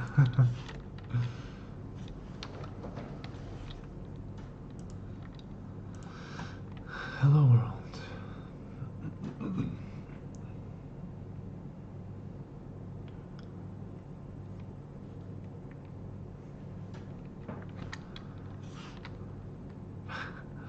Live server суулгаад тэгээд наад юугаа энэ файла одоо бид нар энэ хаана хийсэн бэ гэхээр Reveal in File Explorer гэдгээр дарангууд энэ хаана байна вэ гэдгийг харуулаач гэдэг ч байгаа тийм ээ. Тэгэхэд бид нар энэ document дотор parentheses MGL гэдэг хуудас нээсэн байгаа. Тэгэхэд энэ дотор нь HTML index гэдэг энэ бидний энэ шинэ нээсэн хуудас чинь энэчээ байгаа. Чи ингээд оруулаад ирэхэд энэ аль хэзээ ороод ирсэн байгаа тийм ээ. Тэгээд энэ заавал энэ файл чинь энэ машин дээр бидний компьютер дээр байж иж харагдах ёстой шүү. Эхнээс нь хальт зааж өгөөч. Дахиад уу. За энэ видео дахиж үлдэн шүү. Сүүлд хоцорж орж ирсэн хүмүүс дахиж үзэж болно. Одоо анхаарал тавиад үзээ цагтаа орж ирсэн хүмүүстэй үргэлжлүүлээд явъя. За одоо бид нар эн чинь одоо файл шүү дээ тийм ээ. Файл байгаа. Тэгэд энэ файл чинь одоо ямар юм дотор байгаа documents гэдэг юм дотор байгаа. Тэгээд documents гэдэг чинь юу юм бэ гэж зүгээр л ямар л бол ямар төрлийн файлуудыг document гэж дуудаж байгаа тийм ээ. Тэгээд энэ документийн одоо төрөл нь ихээр HTML гэдэг байгаа. За хэрвээ энэ Windows хэрэглэж байгаа бол view гэдэг дээр ороод file name extension гэдгийг ингээд сонгох юм бол энэ яг файлынх нь одоо энэ сүүлийн дөрвөн юу вэ штэ. Энэ HTML гэдэг тийм ээ. Файлынх нь одоо нэр нь энэ ингээ гарч ирдэ шүү. Энэ харагдахгүй бол view гэдэгтээ дарж агаад file name extension гэдгийг сонгоно шүү. Сонгоод хараарай. Тэгээд энэ чинь болохоор HTML document гэж явж байгаа тийм ээ. Document. Монголоор гэх юм бол за хэрвээ тийм ээ бид нар одоо монгол хэлээ мэдээж монголоор бодож байгаа монголоор асууж байгаа зүйлээ энэ чи Google дээр хэрэглээд монголоосоо тийм ээ англи руу орчуулад англи руу орчуулсан юм ашууд Google дээр хайж болно шүү тийм ээ. Тэгэхээр за document гэдэг үг чинь яаж орчуулж байна? Баримт бичиг. За зүгээр л бичиг юм да. Тэгээ бичиг хадгалсан энэ файлыг document гэж дуудаж байгаа тийм ээ. Тэгээд бүх HTML файл энэ document гэдэг энэ зүүн тишээ цаасан сум богод баруун тишээ цаасан сум энэ дотор л одоо элементийнхаа нэрийг оруулах хэрэгтэй. Гэхдээ HTML гэдэг элемент энэ одоо бидний браузер дээр одоо ингээд ороод ирсэн байгаа шүү дээ энэ элементүүд. Тэгэд энэ одоо браузер чинь энэ файлыг хуулж авчаад за энэ юу юм бэ? Ямар файл унших ёстой юм бэ гэдгийг энэ одоо энэ документийн type гэдэг чинь төрөл гэсэн үг. Тийм ээ төрөл. Энэ ямар төрлийн файл юм бэ? Гингүүд бид нар HTML гэд энд хэлж байгаа байхгүй юу? Тэгээд бидний одоо интернет руу орж байгаа энэ браузер чинь энийг харчаад за HTML юм байна. Тэгвэл энийг HTML гэж ойлгоод эднийг бид нар HTML-ийг орчуулад та нарт дүрсийг харуулъя гэдэг утгатай. Тэгээд энэ бол заавал байх ёстой. Тийм ээ? За ямар нэгэн одоо элементийг одоо бид нар бүх энэ хуудсан дээр байгаа элементүүдийг үүсгэхийн тулд бид нар эхлээд зүүн тишээ ингэж заасан сумыг оруулна. Тийм ээ. Тэгэд энэ дотор одоо элементийнхаа нэрийг оруулна гэсэн үг. За энэ дээр манай бэлгүүний асуусан одоо div гэж юу юм бэ гэдэг чинь ингээд оруулаад ирсэн асуулт байгаа шүү дээ. За div гэдэг одоо чинь div гэдэг элементийг үүсгэх юм бол ингэж бичих юм бол заавал энийг хаана тэгээд энэ div чинь ингэж онгорхоо байж байгаа тийм үү? Энэ div гэдэг элемент чинь бол дотроо дахиж ингэ элемент суулгадаг гэсэн үг. Оруулах боломжтой гэсэн. Одоо энэ head гэдэг элемент байгааз эн чинь эхэлж байна. Энэ доор ингэ дуусч байна. Тэгээд дуусахдаа энэ яг адилхан энэ элементийг ингэж авчаад тэгээд доор нь дахиж ингэж биччихээд тийм ээ. Тэгээд элементийг дахиж яг бичгээс өмнө урагшаад баруун жишээ ингэ налсан одоо энэ зураас байгаа тийм ээ. Тэр чинь одоо энэ shift гэдэг баруун талын shift кнопны бидний keyboard дээр shift кнопны яг харалтаа зүүн талд нь байгаа кнопны дарангууд баруун жишээ ингэж юу налуу ийм зураас оруулнаа. Тэгээд энэ элемент чинь энд хаагдж байна гэсэн үг. Тэгээд энэ дотор юмаа хийж болно. Монгол ID гэдэг юм чи тийм ээ. За энэ элемент дотор л юмнуудаа оруулна шүү. За body гэдэг элемент дотор энэ чинь эхэлж байна. Энд ч төгсөж байна тийм ээ. Төгсгөлийн элемент дотор ямар тэмдэг байна вэ гэхээр баруун тишээ налсан энэ шугам одоо тийм ээ зураас байгаа. Энийг заавал оруулах хэрэгтэй шүү. Тэгээд яагаад энэ одоо юу гэх элемент ингэж төгсөх ёстой вэ гэхээр ерөнхийдөө бүх элемент л төгсөх ёстой. Тэгэхдээ зарим элементүүд одоо дотроо юм оруулдгүй, дотроо юм байдгүй зөвхөн дангаараа байдаг элементүүд заавал ингэж төгсгөл байх хэрэггүй байдаг юм аа. За дангаараа байдаг элемент ямар элемент байдаг вэ гэхээр одоо image гэдэг элемент байна шүү дээ. Тийм ээ. Тэр image гэдэг элемент чинь зураг байгаа. Зураг нь дотор дахиж юм оруулж болохгүй байхгүй. Тийм учраас image гэдэг элемент одоо ингэж үүсгэлээ гэж бодъё. Тэгэхэд дахид image гэж ингэж бид нар дуусгах хэрэггүй. Яагаад тэгэхээр image гэдэг чинь ганцаараа өөрөө дотгошоор юм оруулахгүй тийм ээ. Дотор нь байхгүй ганцаараа л байдаг элементийг төгсгөлгүй оруулдаг гэж хэлье. Тэгээд за элементүүдийг одоо бид нар энэ head гэдэг элемент байгааз. Тэгээд head гэдэг элементийг одоо бид нар inspect элементээр ороод ингэ за body гэж байна тийм ээ. Body гэдэг элемент энчээ байхад ингээд идэвхжсэн байхад head гэдэг элемент бол идэвхжээгүй байгаа. Тийм ээ. Яагаад юм бэ гэхээр head гэдэг элементийн чинь манай энэ одоо интернетийг ингэж интернет орж байгаа браузер чинь хэрэглэдэг информацууд нь мэдээллүүд нь энэ дотор байгаа.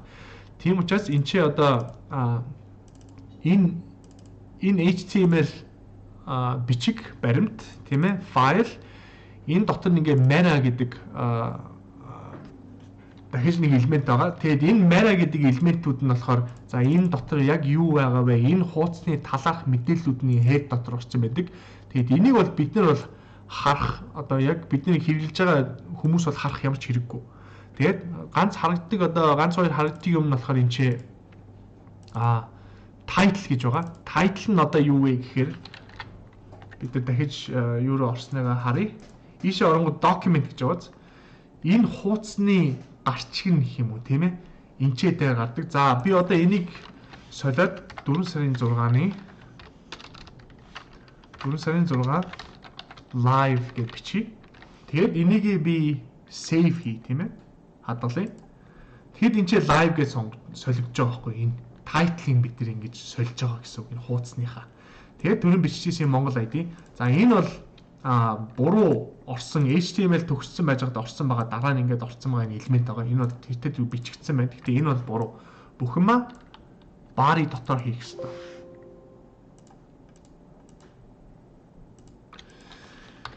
За тэгээд Монгол ID руугаа ороод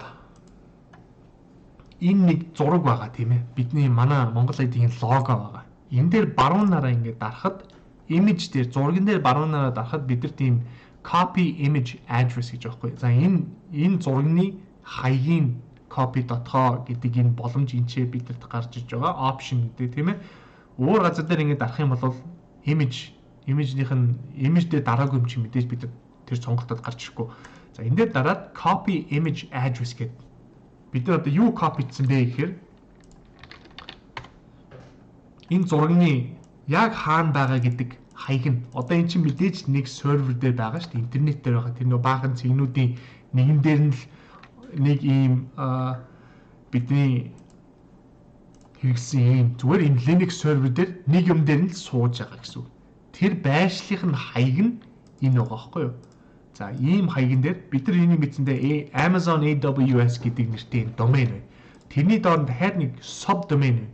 Europe Central нэг гэдэг домен байна. За энэ болохоор Frankfurt байгаа Германд байгаа сервер дээр байршиж байгаа. Яг боддоор байршиж байгаа хаана байршина вэ гэхээр Германд байгаа.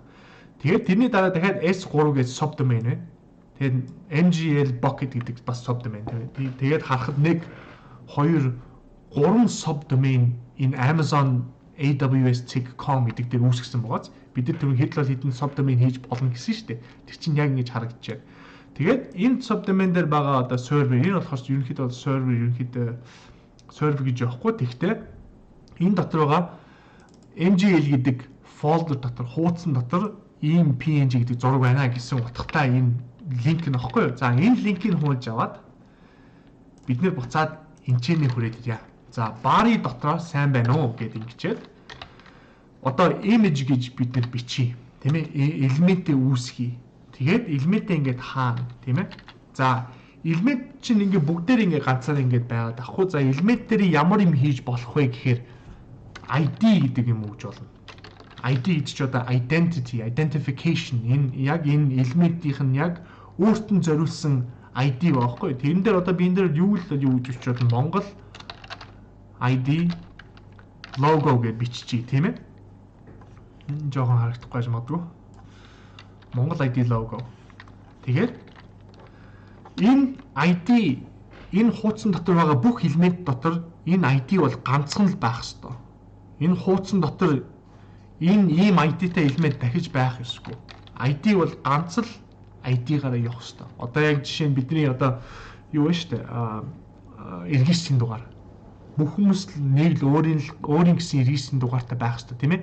Яг тэрэн шиг registration ID штэ тийм ээ. Яг тэрэн шиг энэ бүх элементүүд энэ HTML файл дотор бүртгэгдсэнд бол заавал өөрийн гэсэн содон тийм ID тавьж энэ ID-г дахиж давцах ёсгүй гэж ойлгох хэрэгтэй.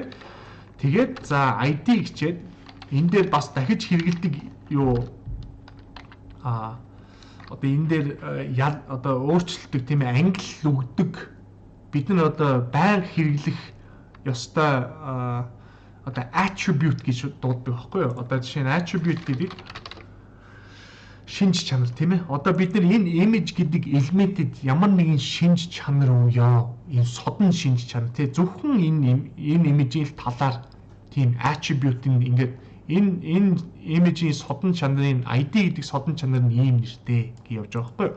Тэгээд ID-гаас гадна юу байдаг вэ гэхээр class гэж байна. Class гэдэг чинь ангиллал тийм ээ. Одоо бид нар эднэрийсээ бүгднийг ингээд ангиллаад явах юм. Тэгээд энэ дээр бол class дээр бол ямар ангиллал өгч болно. Тийм ээ бид нар энийг өөрсдөө зохиогоод явна шүү. Энэ яг нэрийг нь болохоор. Гэхдээ class гэдэг юм нь болохоор зохиож болохгүй. Гэхдээ өөрсдөө энийг маш мэрэгжлийн дараа бол өөрсдөө элементүүдийг хийгээд зохиогоод явж болно. Гэхдээ одоохондоо ID гэдэг юм мэдэх хэрэгтэй, class гэдэг юм мэдэх хэрэгтэй. Тэгээ body гэдэг дээр энэ дээр ч бас ID гэж оруулж байна. Main body гэх тийм ээ. Одоо үндсэн B гэх юм уу. Тийм ээ. Тэгээд энэ дээр бас дахиад class гэж болно. Body тийм ээ. B ангиллал гэдэг юм. Энийг одоо ингэ save хийгээд харахаар одоо бид нар энэ image чинь болохоор юу ч гарах ёсгүй. Тэгээд за image чинь мэдээж за энэ image дотор хаанаас орж иж байгаа вэ? Яг энэ image-ийнх нь одоо server нь хаана вэ? Хаяг нь хаана вэ гэдгийг source гэдэг одоо шинж чанар гэж сая attribute өгдөг. Тэрийг SRS гэдэг. Тэгээд ерөнхийдөө бид нар энийг одоо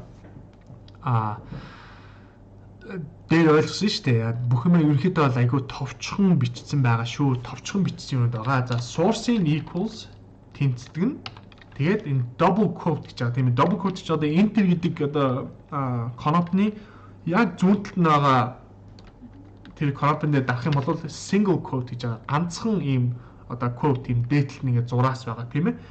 Тэрийг shift-ээр дарж байгаа зүүн enter-ийн зүүн тал дээр дарах юм бол double quote болж байгаа. Энийг бол аль алийг ч хэрэгжиж болно. Энийг би single quote-оор хэрэгжиж болно. Энийг single quote-оор ч оруулж болно. Энийг double quote-оор ч оруулж болно. Аль алийг хэрэгжиж болно. За энэ дээр сая бид нар нэг зураг авсан энийг ингээд зургийн source гэж тавина шүү дээ. Хаанаас энэ image element чинь тавих гээд байгаа зургийг чинь хаанаас татчих авах юм бэ? Тэнгүү чинь source нэг ч ороод ирчих жоохгүй. Тэгээд за би энийг ингээд save хийлээ гэхэд бидний сая энэ зураг ингээд ороод ирчих байна. Тийм ээ? За энэ бол маш буруу нэвт харагддаг зураг байна. За энэнийхээ image-ийн copy хийгээд энэ чинь солиод үзүүлье.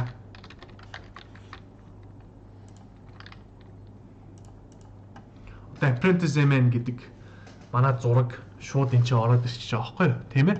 Тэгээд одоо бид нар эднийхээ байшлыг маш сонгож зохиох хэрэгтэй.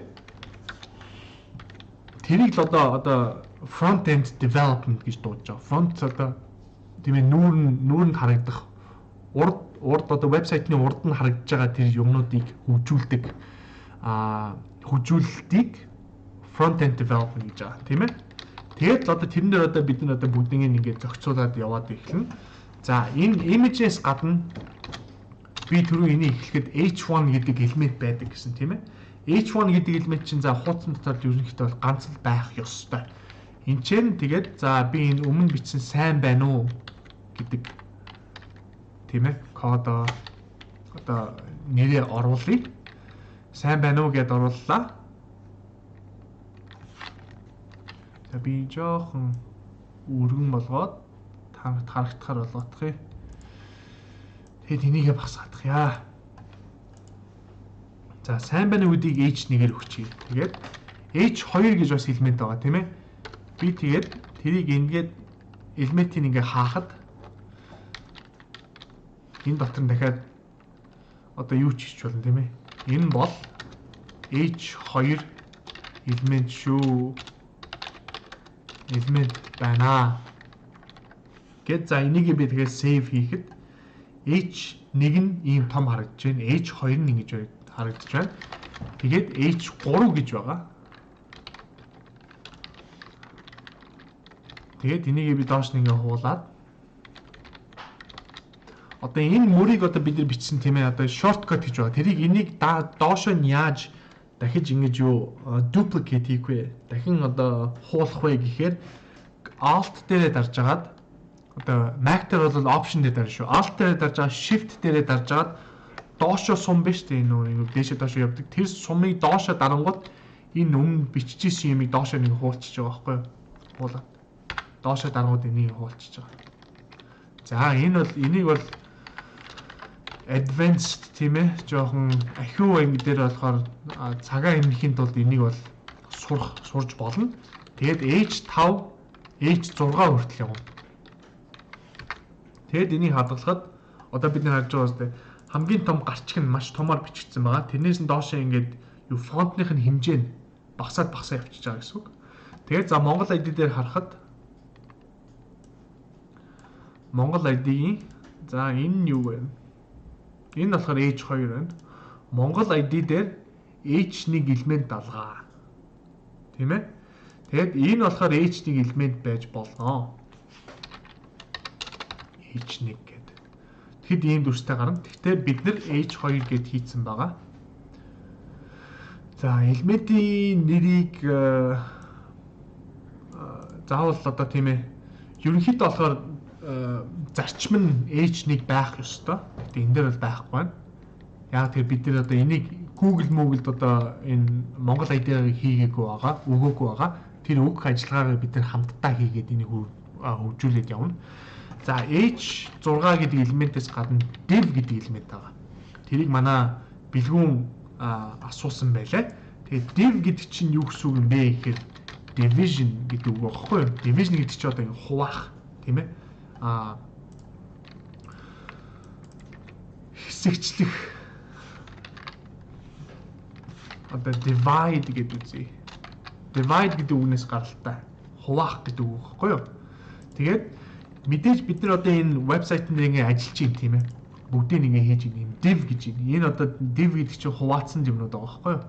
Энэ хуудасуудыг бүгднийг ингээд одоо хаана юу байрлах вэ тэрийг бүгдийг хуваагаад хэсэгчлээд ингээд тавьсан байгаа элементийг бүх юмыг ингээд хамтдаа ингээд оруулаад багцлаад явдаг элементийг div гэдэг. Div-ийг бол бид нар бол байнга хэрэглэнэ. Тэгээд div дотроо дахиж ямар элемент байдаг вэ гэхээр p гэдэг p зүгээр p үсэг тийм ээ. P үсэг нь болохоор paragraph гэсэн үг. Paragraph гэдэг нь болохоор догол мөр гэсэн утгатай үг. Одоо хэсэг үгнүүд одоо их өгүүлбэрүүд ингээд өгүүлбэрүүдийг энэ чинь одоо бид нар мэдээллийнхаа талаар тавья гэхэд P гэдэг одоо элемент дотор тавих ёстой гэдгийг ойлгох хэрэгтэй. Тэгээд division гэдгийг бид нар paragraph гэдэг элемент дотор тавья. Тэгээд харангуут биднийхэн түрүүн бичсэн division гэж байна. За image одоо энэ байршлага image чинь зурагч нь айгүй энэ дээр байгаад байна тийм ээ. Энийг зүгээр ингээд доошлуулад гүйлгий. Одоо энэ дээшээ доошоо гүйлгэх нь alt дээр байна шүү дээ. Alt гэдэг одоо энэ зай авдаг энэ хамгийн том юуны зүүн баруун талд байгаа alt гэж байгаа. Alt дээр даж байгаа дээшээ доошоо ингээд сумаараа гүйлгэнгүүт энэ элементийг дээшээ доошоо гүйлгээд байрыг сольж байгаа шүү. Тэгээ би энийг save хийхэд бидний түрүүчийн бичсэн ингээ байршин солигдож байгаа тийм ээ. Тэгээд бид нар энэ байршлын ингээд элементүүдээ HTML дээр эхлээд олно. Эхлээд байршлуулна. Байршлуулсныхаа дараа эднэртээ одоо бид нэр style-а хийж эхэлнэ. За style гэдэг чинь бидний нөгөө CSS биш үү? CSS. Одоо бид нар HTML-ээ үзлээ тийм ээ. HTML-д ийм элементүүд орноо. Тэгээд энэ элементүүддээ одоо өнгө өгн, хэмжээг нь өгн, за 100% өргөн байх юм уу, 50% өргөн байх юм уу, 150 пиксел гэж байгаа тийм ээ. Энэ бидний харагдж байгаа энэ дүрс чинь бүгдээрээ нэг энэ цэгнүүд байгаа хгүй. Тэр цэгийг бид нэр пиксел гэж дуудаж байгаа. Тийм ээ. Pixie гэдэг чи одоо айгүй жижигхэн гэдэг үгнээс гаралтай үг байх хэвээр. Тэгээд хамгийн жижигхэн одоо дүрс гэрэл одоо гялбж байгаа энэ дэлгэсэн дээр байгаа нүхнүүд тэрийг pixel гэж дуудаж байгаа. Тэгээд 1080p гэдэг одоо бид нар 720-аар дэн 1080-аар гараад байгаа гэдэг чинь 1080 пикселийн одоо юм тийм ээ өндөртэй тийм хэмжээний дэлгэц маш гоё гарч байна гэдэг утгатай 1080p гэдэг чинь pixel гэдэг үг. Үгний p баггүй юу? Тэгээд за энэ зураг одоо хичнээн пикселийн өргөнтэй байх юм бэ? Хаана байх юм бэ гэдгийг бид нар CSS гэдэг style элементээр style одоо programming the language тийм ээ хэлээр тэрийг одоо юу зохицуулах юм. Тэрийг одоо тайлбарлаж энэ бид нар одоо энэ өнөөдөр юу хийгээд байна вэ гэхээр зөвхөн энэ браузертай л харилцах юмыг бид нэр тохируулж байгаа байхгүй юу? Одоо бидний чи бүх хийж байгаа юм тийм ээ. За style гэдээ үзье. Тэгээд чи бид нар юу хийгээд байна юу хийх гээд байна вэ гэхээр за Google Chrome энэ одоо HTML файлыг хуулж авах юм бол тийм ээ энэ имижийг оруулаа гэд бид нар хэлсэн байгаа шүү дээ. Тэгээд за энэ одоо style гэдэг энэ элемент дотор байгаа CSS код биш үү? CSS Cascading Style Sheet гэдэг яг урьдчилаад унших юм бол Cascading Style Sheet гэдэг нэртэй. Гэхдээ CSS гэдгийг бол зөвхөн style гэж ойлгох хэрэгтэй. Тэгээд энэ дотроо бид нар одоо энэ style энийхээ өнгө үзэмжийг тохируулна. Тэгээд за style дээр яаж тохируулдаг вэ гэхээр h1 гэж байна шүү дээ. Тэнгүүч h1 элементийг одоо бид нар дуудаж байгаа. За энэ элемент дотор энэ элемент ямархан өнгөтэй байх вэ гэдгийг тохируулах гэж байгаа. Тэгээд энийг бид нар сонгочоод одоо select хийж байгаа гэсэн үг байхгүй юу? Select гэдэг чинь Энэ бүх дотор нь элементүүдийн H1-ыг сонгоо. Тэгээд сонгочоод H1-д нь ийм одоо bracket одоо хаалт гэх юм уу тийм ээ. Хаалт одоо юм нийт юу гэдэг уулзсан хаалт гэдэг үлээ. Энэ чинь болохоор яг хаана байна вэ гэхээр одоо enter байгаа шүү дээ. Enterийн дээдлэлт нь байгаа нэг юу ийм зүүн тийшээ налсан зураас байгаа. Тэрний дахиад нэг зүүнт нь очихоор тэнцээ ийм дөрвөлжин хаалт байгаа тийм ээ. Тэрийг shift дээрээ дарж агаад дөрвөлжин хаалт дээр дарангууд энэ дүрс одоо энэ symbol тийм ээ.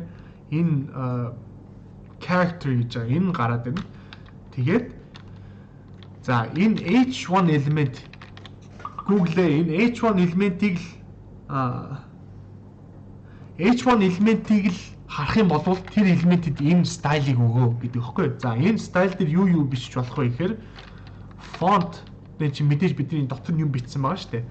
Font гэж бичгүүд биднэрт одоо ямар боломж авч байна? Font size гэж тийм. Font size гэдэг чинь хэмжээ. Фонтны хэмжээ. Font family гэдэг чинь фонтны яг одоо бид нар одоо font гэж дуудаад байгаа. Гэхдээ одоо нөгөө нэг Times New Roman гэл Arial гэл зөндөө нөгөө фонтнууд эдэн штэ. Тэрийг font family дотор бичнэ. Тэгээ font weight гэдэг нь одоо жин гэсэн үг штэ. Тэгээд хичнээн одоо юу гэх одоо bold гэдэг штэ. Тийм ээ тэр шиг хичнээн өргөн нарийнхан харагдуулах вэ гэх тэр бүгднийг ингээд одоо төрлөөр нь ингээд бичсэн байгаа. Эднийг бол ерөнхийдөө яг хэрэглээнийхээ хэдийн л одоо бид нар цээжлэн. Бусдуудыг нь болохоор ерөнхийдөө ихэнхдээ хэрэглэгдэхгүй зүйлс байгаа. Зарим хэсэгт л одоо жоохон хэрэгэлдэг байгаа. За одоо энийг font size гэж бичье. Энэ font size-ыг 100 pixel нөгөө энэ жижигэн одоо энэ гэрлүүд гарч байгаа шүү дээ. Тэр pixel 100 pixel гэж тавиад энийг save хий. Тэнгүүт энэ сайн байна уу гэдэг бол амар том болсон байгаа. Тэгээд одоо энэ дээр дараад inspect element гэдэг энийгээ сонгоно шүү дээ. Тэгэхээр энэ доотлолт нь гарч байгаа. За хэрвээ энэ style гэдэг байгаа. Style энэ юу юм бэ гэхэд бидний сая бичсэн энэ 100 нэмшээ гараад иж байгаа байхгүй. Энийг харагдахгүй ингээд доош орсон байгаад энэ дээр дарж агаад ингээд дээшрүүлж болно шүү. Сум нь гараад ирэнгүүт ингээд дээшрүүлж доошруулж болно шүү. Тэгээ хэрвээ бүр энэ ингээд өргөжөөд ирэх юм бол энэ баруун талд нь гараад ичдэг шүү. Style гэдэг. Тэгээд за одоо би шууд энэ DevTools гэж байгаа тийм ээ. DevTools гэдэг чинь бидний одоо энэ хэрэглэх яг вебсайт хийж хат хэрэглэх зүйлийг DevTools гэхгүй бидний одоо төхөөрөмж тийм ээ бидний одоо зэмсэг гэсэн үг. Энэ яаж хэрэглэгдэх вэ гэхээр одоо бид нар шууд энчэнэ ингээд юугаа стайлуудыг ингээд сонгоо явчих болно тийм ээ. За одоо энэ чинь би одоо background артлын тийм ээ. Background color гэдэг артлын өнгө нь энэ элементийн артлын өнгө нь ямар байх вэ гэхээр энэ чинь одоо өнгө нь бичих гэдэг юм уу энэ чинь бид баахан боломж олдоод байгаа боломж гараад иж байгаа тийм ээ. Сонголтууд гараад ирж байгаа. Тэрийг ингээд одоо би зүгээр доошоо ингээд дараа явхад артлын өнгө нь ингээд солигдоод байгаа байхгүй юу? Тийм үү? Brown гэхээр бор. Burly wood гэхээр одоо мод шиг тийм ээ. Тэгэл coral гэхээр одоо шүр гэх маягтай. Тэгээд crimson гэж чинь улаан хүрэн гэсэн утгатай үг байгаа. Тэгээд cyan гэдэг чинь одоо тийм одоо ингээд юу background энийг одоо би red гэдэг өгч байна. Тэгмэд артлын өнгө нь улаан болчихж байгаа тийм ээ. Тэгээд бид нар энийг түрүүн жоохон хэрэглэсэн баг. Тэгээд энэ одоо дөрвөлжин ийм цэг гараад ирж байгаа зөв улаан өнгөтэй бидэрт одоо ямар өнгө вэ гэдгийг хараад ирж байгаа. Энэ дээр ингээд дарангууд биднэрт энчээрээс дэлгэсэн дотоос ингээд өнгө сонгох боломжтой болдог байхгүй юу?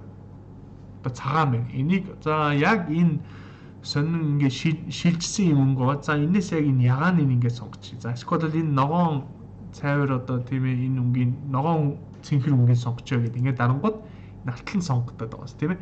Энэ болохоор маш хэрэгтэй зүйл байгаа. Энийг бол байнга хэрэглэж явах хэрэгтэй. Тэгээд хар өнгийн сонгонд хар болчихно. Цагааны сонгон цагаан болчихно.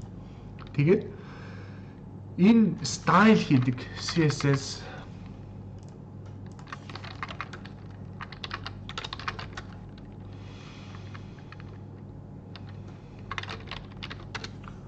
beginner гэдээ хайгаад үзье.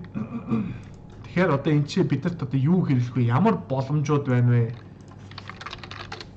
Бид нар та нарт одоо яг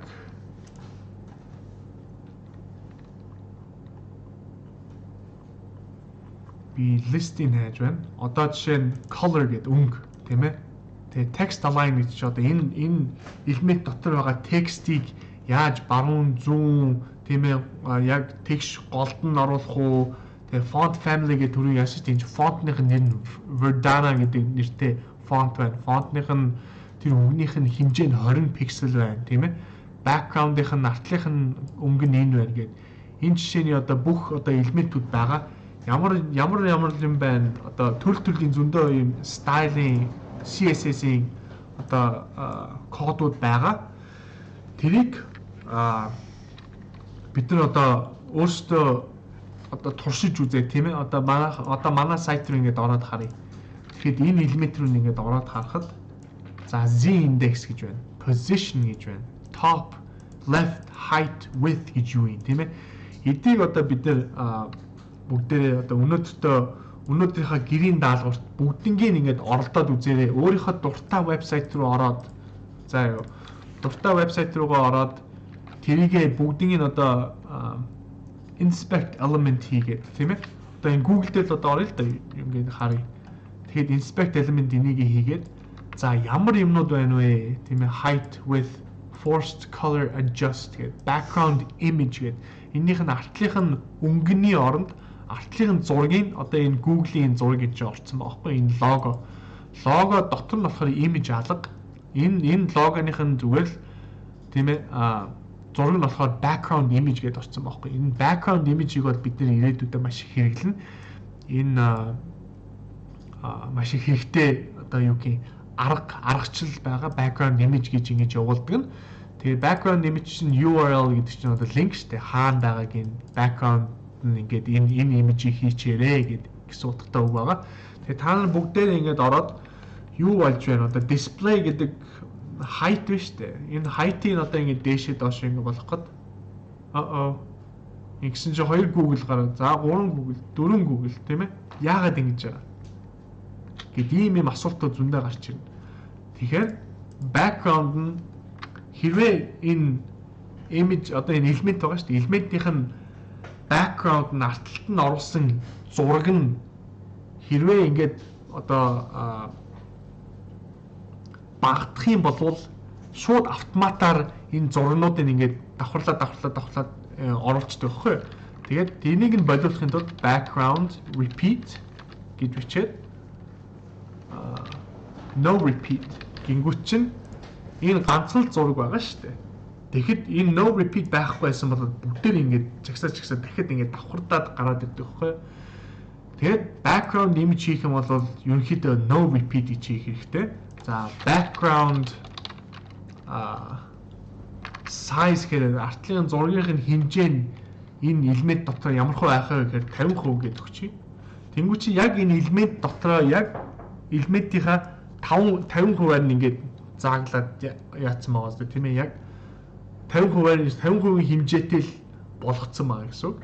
Тэгээд background position гэдэг ингүүд center яг голд нь оруулаарай. Тэгэхгүй бол scroll center top гэдэг голсон мөртлөө дээшээ scroll center bottom гэдэг тийм ээ. Ийм стайлууд зөндөө стайлууд байгаа шүү. Бид нар одоо ингээд ороод яагаад хэрэглээд бүгднгийн тайлбарлал нэх юм бол бид нарт одоо бараг 3-4 өдрийн сургалт шаардлагдан. Тэгвэл өнөөдөр бидний одоо цаг би яг энийг та нартай дуурайлгаад хийгээд үзье гэж хийж үзүүлэе гэдэг бодолтой байгаа. Гэхдээ өнөөдөр бол арай амжихгүй юм шиг байна. Одоо бидний энэ бидний нөгөө нэг реклам явсан тийм ээ. За манай сургалт байгаамаа. Тэгээд энийг болохоор зүгээр юу зурган дээр гаргаад хийцэн баахгүй. Энд чинь зүгээр имиж. Тийм ээ. Энэ болохоор ямар ч бодит одоо юу байхгүй. Ямар ч элементүүд нь байхгүй. Тийм ээ. Тэгээд энийг одоо яг яаж хийх вэ? Яг 0-оос эхлэе тийм ээ. HTML-аа одоо би энийг хийж эхэллээ гэхэд за энийг хамтдаа олон харуулмаар байдаг. Ингээд оролдоод үзье.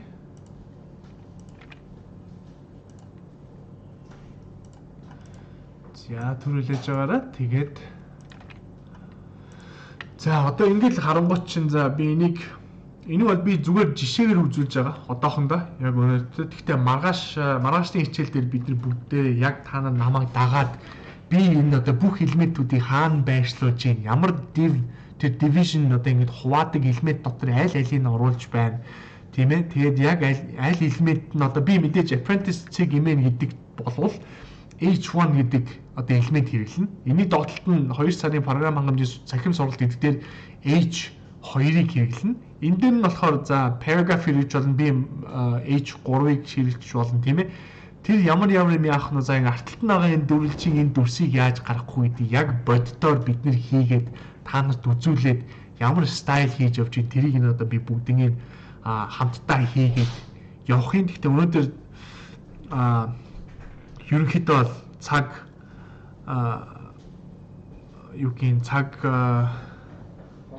хомс боллоо. Өнөөдрийн хичээлийн сургалтын цаг дуусах төгөж байна. Тэгээд гэрийн даалгавар та нар юу хийх хэрэгтэй байна вэ гэхээр дуртай вебсайт руугаа ороод одоо яг бэлгүүн бидэд бэлдсэн шиг за энэ H1 ямар элементүүд вэ? Бүх элементүүдэд цуглуулад өөртөө тэгээд эднийгээ цаашаа одоо тэгтээ би 2 сарын дотор бүх юм зааж өгөх хүсэлтэй, зааж өгөх зорилготой байгаа. Тэгээд ерөнхийдөө бол 2 сарын дотор миний бүх мэдж байгаа юмыг бол сурна гэдэг бол хэцүү. Гэхдээ тэр ерөнхийдөө үндэсний сурсны дараа бид нар өөрсдөө цаашаа үргэлжлүүлээд цаашаа нь өөрсдийн мэдгийг тийм ээ үргэлжлүүлээд сураад явах чадвартай болох ёстой. Тийм учраас тэрийг одоо бид нар дадлагжуулаад тийм ээ. За энэ одоо ямар элементүүд байна? Тэрнийгээ бүгдээрээ сайн хайгаад ирээд тийм ээ. За энэ элемент юу юм бэ гэдээ өөрсдөө жоохон энийг одоо юу гэх юм үргэлжлүүлээд сурахыг хичээгээрээ ямар ч боломж байна тийм ээ. Google дээр хайгаад ч юм уу. Google дээр хайсныхаа дараа Google-ээсээ гарч иж байгаа тийм ээ results гэж байгаа шүү дээ. Хариултуудыг тэрийгээ копиж аваад хэрвээ англи хэлээр ойлгохгүй бол монгол хэл рүүгээ орчуулад тэрийг одоо яаж хийх вэ гэхээр одоо шууд Google дээр ингээл хайх хэрэгтэй. English to Mongolian гэх тийм ээ. Тэгэхэд англиас монгол руу хувиргаж байгаа. Орчуулж байгаа. Тэгээд энийг одоо би ингээл copy хийгээд идэвхжүүлж байгаа copy хийгээд одоо жишээ нь хариулт олсон бол copy хийж аваад эн чинь ингээд paste гэж тавьчих болно тийм ээ. Тэгэхэд бидэрт монголоор нэгээд за яг бүрэн бүтэн орчуулдаг юмаа ядаж бид нэр утгыг ойлгоод сураад авчин тийм ээ. Ерөнхийдөө бол би энэ ийм хэлэх гээд байгаа юм байна. За тийм байна гэд ойлгох боломжтой тийм ээ. Тэрийг маш их хэрэглээрээ маш их ашиглаарай. За тэгээд их юм одоо орчуулга хийх юм бол Google орчуулга дотор нээх гэдэг энэ дээр дарангууд тусгай энэ цонхон дээр ороод ирнэ. Энийг бол шууд англиас монгол руу эсвэл энэ хэл солих гэдэг энэ хоёр сум дээр дарах юм бол монголоос буцаад англи руу солигдож байгаа. Тийм ээ. Тэгэд энийг бас хэрэгжилж сураарай. Энийг хэрэглэх хэрэгтэй шүү. Бидэрт бол ирээдүйдээ бол маш хэрэгтэй зүйл байгаамаа. Маш хэрэгтэй одоо төхөөрөмж зэмсэг болно шүү байгаамаа. Тэгээд дахин дуртахад дуртай вебсайт руугаа ороод элементүүд нь юу байна вэ? Тэгээд одоо энийг одоо H2 элемент байна тийм ээ. Энийг одоо хайхад CSS гэж бичиж хагаад H2 гээд ингээд хайхад ямар юм гарч ирж байна. Хамгийн түрүүнд гарч ирж байгаа юм энэ харангуйчийн элементийн тухай тийм ээ. 6 different HTML headings гэдэг. Тэрийгээ ингээд хараад энэ чинь ингээд paste хийхэд 6 өөр HTML-ийн гарчиг элементүүд байна гэж бичсэн байна тийм ээ. Тэгээд доошоо ингээд үргэлжлүүлээд харахаар ингээд бидэрт мэдээлэл байгаа. За style гэж юм. Бид нар нөгөө нэг сая энэ дээр энэ image дээр ийм нэг ID гэж өгсөн тийм ээ. Class гэж өгсөн, source гэж өгсөн. Одоо энэ юу ангиллууд нь тийм ээ. Энэ дээр style гэж байгаа. За энэ заримдаа бид нэр style гэдгийг хэрэглэнэ. Юун дээр хэрэглэх вэ гэхээр яг background одоо background image гэдэг түрүүн маш их хэрэгтэй гэж би танад хэлж байсан те. Google дээр байдаг background image нь сая сонгоцсон байна. Тэр бол маш хэрэгтэй зүйлээ гэж хэлсэн. Тэрэн дээр хэрэглэгддэг гэдэг байгаа. Тэгээ бид нар энийг яг боддоор хэрэглээд би барыг энийг маргааш хэдүүлээ хамтдаа энийг би шууд хийж явахад бид нар харж мэднэ, ойлгоно, суралцах байх гэж бодож байна. Background image хэрэглэх юм энд бол ер нь ховор байна. Гэхдээ хэрэглээд бид нэр оролдоод үзнэ. Тэгээд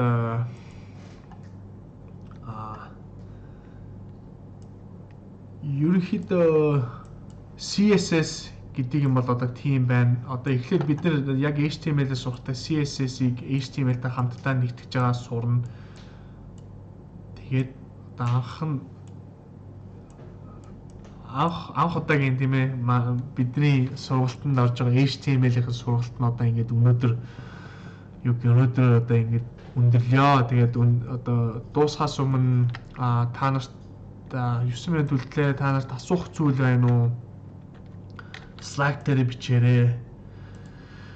Тэгээд энийг тэгвэл бид нэр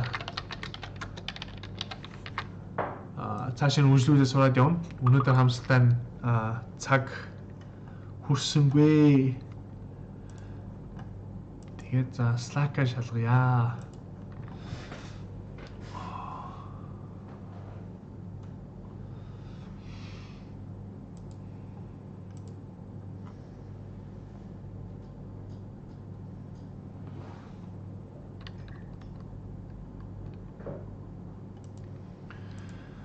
За та нар өнөөдөр юм сурч авдуу. Маргааш web responsive хийх байх уу гинэ. Тэрийг хийж болно. Бид нар хэрвээ цаг гарах юм бол хийнэ. Байхгүй бол дараагийн өдөртөө үргэлжлүүлж явна. Тэгээд бид нар CSS бүгдээрээ хийж сурна. Framework-ийг HTML, CSS-тэй ашиглах аргыг заах уу? За ямар framework яриад байна вэ? JavaScript framework уу, back-end framework уу, тийм ээ, front-end framework ярьж байгаа байх гэж бодож байна. Тийм тэднэрт бол бид нар framework хэрэглэнэ. Тэднэр одоо library хэрэглэнэ. Тэднэр bootstrap бид нар хэрэглээд явнаа. Монгол ID дээр хэрэглэгдсэн байгаа нь болохоор bootstrap гэсэн байгаа. Тэр нь болохоор бид нар дахин дуртахад bootstrap гэдэг чинь CSS-ийг амарчилсан зүйлээ гэдэг. Тийм ээ. jQuery гэдэг чинь JavaScript-ийг амарчилсан зүйлээ гэдэг. Энэ дотор хамаг одоо бидний өнөөдөр одоо ингэ бичих гээд байгаа тийм ээ. Ядаад ингэ за H1 дээр фонтныхын хэмжээг нь 100 пиксел болгоорой гэд бичсэн аль хэзээ бэлдээд өгсөн. Цаашаа нь үргэлжлүүлээд юм нэмээд явахаар тийм бэлэн код байгаа гэсэн үг. Бэлэн стайлинг код байгаа гэсэн үг. Тэгээд тэрийг бид нар хэрэглээд улам даан цааш нэг юм нэмээд явчих болно. Тэрийг бол сурнаа. За div versus article section. За article гэдэг чинь болохоор яг бидний энэ div-с гадна article гэж бас байгаа. Тэгээд article-аас нь гадна article гэж байгаа. Тэр нь болохоор одоо яг харуулхад бидний одоо MGL Live руу оръё. MGL Live руу л орох юм да тий. За MGL Live руу ороод нэг пост руу ингэж ороод энэ дээр дараад үзье. Тэгэхэд яг тэр article гэдэг чинь энэ ч гарчиг байгаа тийм ээ. Тэгээд яг article гэдэг хэсэг нь болохоор энэ чинь эхэлж байгаа байхгүй баяр ёслолын үеэр хамгийн хэрэгэлтэй зүйл бол пяло байдгаа гэдэг. Энэ чээс эхэлж байгаа энэ хэсгийг article гэж дуудаж байгаа. Тэгээд үргэлжлүүлж унших юм бол Монгол эдгээр дамжиж өрнө гэж байна харамсалтай. Гэхдээ яг энэ дотор байгаа зүйлсийг article гэдэг юм дотор оруулна. Тэрийг болохоор Google чинь одоо бид нар дахин дурдах тийм ээ. Google дээр одоо бид нар өөрсдөө вебсайтыг тавья гэд хүсэлт оруулахад Google бидний вебсайтын дотор хаана юу байна вэ гэдгийг мэдэх ёстой гэж байгаа тийм ээ. Тийм учраас H1 нэмчээ байна шүү. H1 маш гол одоо чухал мэдээлэл H1 дотор хадгалагдаж байгаа шүү гэдгийг Google-д мэдэгдэж байгаа тийм ээ. Тэгээд article гэдэг яг энэ article дотор нь яг энэ постны бодит яг бүх информац нь энэ article гэдэг юм дотор байгаа шүү гэдгийг бид нар Google-д хэлхийн тулд Oracle гэдгийг хэрэгжилж байгаа.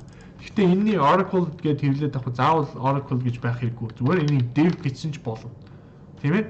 Гэхдээ бид нар одоо Google-ийн системтэй хамтдаа ажиллаад өөрсдийнхөө мэдээллийг тийм ээ интернетээр цацах юм бол энийгээ заавал тэр Google-ийн чиж одоо search engine optimization хийх ёстой. Тэрэн дээр Oracle гэж хэрэгжилж байгаа. За энэ Oracle дотор ингээд section гэдэг хэсэгчсэн байгаа. Тэрийг section гэдгийг одоо Oracle-ийн гадуур нь чиглэж болон дотор нь чиглэж болно. Өөрийнхөө дураараа л энэ болохоор гадуур нэг дахиад хэрэгжилсэн байна тийм ээ. Тэгээд энийг ингээ үргэлжлүүлээд харангуй чинь дахиад доор нь ингээ зөндөө энэ одоо яг будаа агшаагчинд бялуу хийх хамгийн хялбар жор гэдэг энэ одоо сэдв биш тийм сэдвээр бичсэн юм. Энээс гадуур нь зөндөө юм ингээ даах юм байгаас тийм. За эдгээр чинь тэгээ юу юм? Эдгээр чинь энэтэй уялдаатай холбоотой юм уу гэхээр холбоотой байх ёсгүй. Тийм учраас за зөвхөн энэ хуудасны информац article дотор байх ёстой шүү гэдгийг хэлж байгаа гэсэн үг. За баахан урсчих шиг боллоо уучлаарай. За дараагийнх нь асуулт юу байна? 4 минут үлдлээ. Web responsive хийх үү гэдгийг хариулсан байгаа. Biomtic сая хариулт асуултанд чинь хариулж чадуу. За багшаа style body дотор бичих гадна бичих хоёр ялгаатай юу? Ялгаатай. Гэхдээ бид нар бол зүгээр л энэ саяны сургалт тийм ээ үзүүлж яхад бид нар ингээд style дотор ингээд бичиж байгаа байхгүй юу? Гэхдээ энэ style-ыг бид нар хадгалж бид нар өөр хуудсанд хийж явна. Одоо энэ ч нэ дахиж ингээд юу style гэж бичээд style.css гэдэг файл бичээд тэрэн дотроо бид нар энийгээ тавина. Тэгчээд бид нар энэ ч нэ head гэдэг одоо section дотроо энэ style руугаа шууд линк хийгээд явчих واخгүй юу. Тэгээд тэнгуү чинь энэ Google чинь мэдээ за энэ хуудасны style нь хаана байна? Style-ын код нь хаана байна гэж бидний энэ чинь шууд линкнийхаа байшлыг тавиад тэнгуүд эдгээр нь хамтдаа ороод байна. Бид нар body дотроо заавал хийх ёсгүй. Гэхдээ заримдаа бид нар body дотроо хийх хэрэг гарнаа. Тэрийг бол дараа нь бид нар туршлагаар сурнаа мэднэ, тийм ээ. Тэгээ одоохондоо болохоор зүгээр амарчлаад бүх юм ингээд нэг доор харуулахын тулд би ингэж хийсэн юм байнамаа. За сурлаа гэж байна. Юу сурваа? Өмнө server domain гэдэг баахан юм яаж байсан танд тэд нарыг эдгээр кодлоо хийж сурсны дараа бид нар өөрсдөө хийх үү? Өөрсдийн өмнөх хичээлүүдээс бид яг юу хийсэн дагсан байх ёстой вэ? За ерөнхийдөө би миний одоо яаж ямар юм заах гэдэг аргачлал юу вэ гэхээр за яг хаана ямар төхөөрөмжүүд хоорондоо ингэж ажиллаж байна, ямар юмнаас үүсч байна, тийм ээ, сервер гэж юу. За бид зүгээр л интернет рүү ордог, хаанаас ч орж иж байгааг нь мэдэхгүй байгаасан. Тэгээ одоо бид өнөөдөр ихэд бид нар одоо серверээс мэдээж HTML орж иж байна, тийм ээ. Тэрний дараа за сервер дотроо ямар юм явж ийж тэр сервер чинь ямар мэдээлэл бидэрлүү цацдаг вэ? Ямар журмаар цацдаг вэ гэдгийг тэрийг ядаж өнгөцхөн ойлгосон байхад бид нар одоо бүрэн зургийн тийм ээ бүрэн яг одоо big picture гэж байна тийм ээ бүрэн одоо том одоо энэ зураглалын яг юу болоод байгаа юм гэдгийг ойлгож чадна. Ойлгож чадсанараа бидний энийг маш бүрэн гүн сурах хэрэгтэй байхгүй юу? Тэгэхгүй зүгээр л одоо ганцхан одоо CSS, HTML-ээс сурна. Тэгчээд HTML-ээс сурчаад тэрийг хаана тавих вэ, хаана оруулахаа мэдэхгүй болвол бид нар тэрийг сураад ямар хэрэг байна тийм ээ? Бид нар одоо одоо тийм ээ машин засварчин болох чинь гэж тийм машин инженер болох чинь гэж бодъё. Тэгэхэд бид нар зүгээр л тийм ээ одоо жишээ нь дуу сольдог байлаа гэх юм уу. За ганц хоёр юм мэддэг байлаа. Бүрэн мэдлэггүй болвол бид нар тэр ганцхан юм хийгээд явах байхгүй юу? Тэгээд миний зорилго нь юу вэ гэхээр full stack developer болгоно. Full stack developer болно гэж чинь серверээ яаж ажиллах вэ гэдгийг сурна. Сервер дээр яаж юмнууд дахин сервер тийм ээ HTML сервер одоо веб серверд ажиллуулах тэр мэрийг бүгдийг ингэ суралцаад явна. Тэрэнд зориулаад би аль хэзээ энэ вебсайт хэдүүлээ сарын $40 төлөөд ингэж явж байгаа шүү. Тэгээд эдгэрлөө бид нар хамтдаа орноо. Тэгээд сургалтын хугацаа харамсалтай нь ингээд хөрсөнгүй. Тэгээд цаашаа мэдээж бид нарт дахиж хэлэхэд 40 хэдэн одоо 40 өдрийн өнөөдрийн хасагтаад 39 өдөр үлдэж байна. Тэр чинь тэгээд тийм ээ 78 цаг бид нар цаашаа хөгжлүүлээд хамтдаа ингэ сураад явнаа. Яархан байхгүй шүү. Бид нар бүгдийг сурч чаднаа. Тэгээ би биендээ туслаад яваарэ. За тэгээд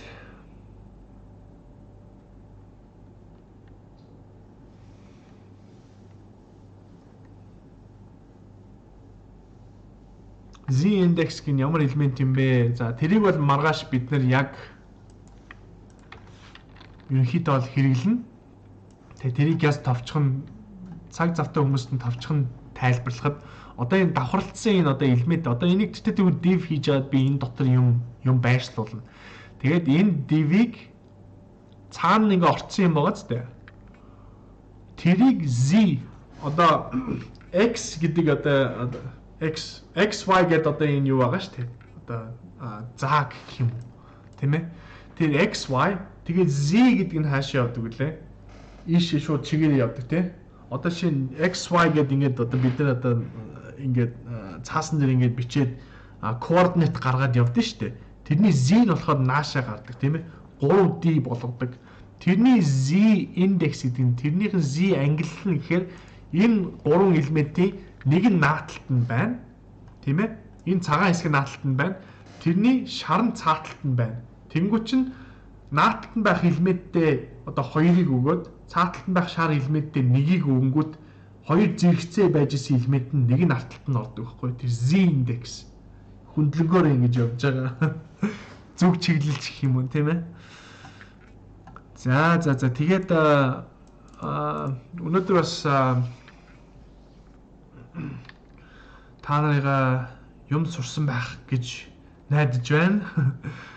Тэгээд ерөнхийдөө өндөрлөе дөө дараа тэгээд маргааш 7 цагаас дахин уулзъя. Дахин уулзахдаа хэдүүлээ бүгдээрээ хамтдаа энийг хийж суръя. Энийг хийж яг боддоор нь хараарай. Тэгээд стайл дуртай өөрийнхөө дуртай хүссэн одоо байн ордог вебсайт ч юм уу тийм ээ тэр лүгөө ороод сайн нягтлан хянаад шалгаад үзээрэй. Тэгээд ямар одоо сая яг дүнгийн асуусан Z index гэж тийм Z тэнхлэг тийм ээ Z тэнхлэг Z index гэж юу юм бэ гэдэг одоо энэ асуулт орж иж байгаа шиг тийм ээ тэр шиг асуултуудаа бэлтжээрээ тэгээ маргааш цав байвал би эртхэн эхлэе тийм ээ эрт ороод ирсэн байгаа хүмүүстэй нэг 10 минутын өмнө ч юм уу тийм ээ асуултуудыг хариулнаа. Тэгээд өнөөдрийнхөө хичээлийг ингээд өндөрлөё. Тэгээд анхаарал тавьсан цагаа барьж ирсэн та бүхэндээ маш их баярлалаа. Маргааш дахин уулзцаая. За бус хичээлүүд нь хаана вэ гэхээр эхний 15 нь хамтдаа зэгнэт дээр байгаа. Дараагийнх нь 15 нь судар вики дээр байгаа. Үлдсэн 13 нь бол apprentice segment дээр байгаа. Тэгээд энэ сургалт маань 3 жилийн өмнө явагдсан. Явагдахдаа 2 сар үргэлжилж өдөр болгон орой 7 цагаас 9 цагийн хооронд явагдсан шууд цацсан тийм бичлэг байгаа. Тэгээд энэ сургалтаас авах юм аваад тий хаях юм хаяад мэдээж үнэгүй сургалт юм чинь. Тэгээд хамгийн гол захим зүйл юу вэ гэхээр бити шантраарай. Тийм ээ бүгдийг нь ядаж үзээд дуусгацгаа. Хамаг цагаа тий ашиглаад чөлөөт цагаа ашиглаад бүгдийг нь ядаж ихний ээлжинд үзээд авчих. Тэгээд үзснийхаа дараа тэрийг бодоод үз тийм ээ. За энэ ойлгох чинь ойлгохдохгүй нөө. Ойлгохдохгүй байгаа зүйлээ дахиад автаад үз. Энэ үнэгүй байж л энэ хизээч устдахгүй. Хамгийн гол нь шантарч болохгүй. Эхнийхээ ойлголтыг аваад эхнийхээ зүйлийг л ингээд ойлгочихл юм бол тэрнээс цаашаа ингээд явахад маш амархан байдаг. Бусдын сурахад айгууд нэг тийм зовоод ах зүйл биш. Тийм учраас дахин дахин хэлье. Бити шантраарай. Бити бууж өгөөрэй. Тэгээд амжилт хүсье. Баярлалаа.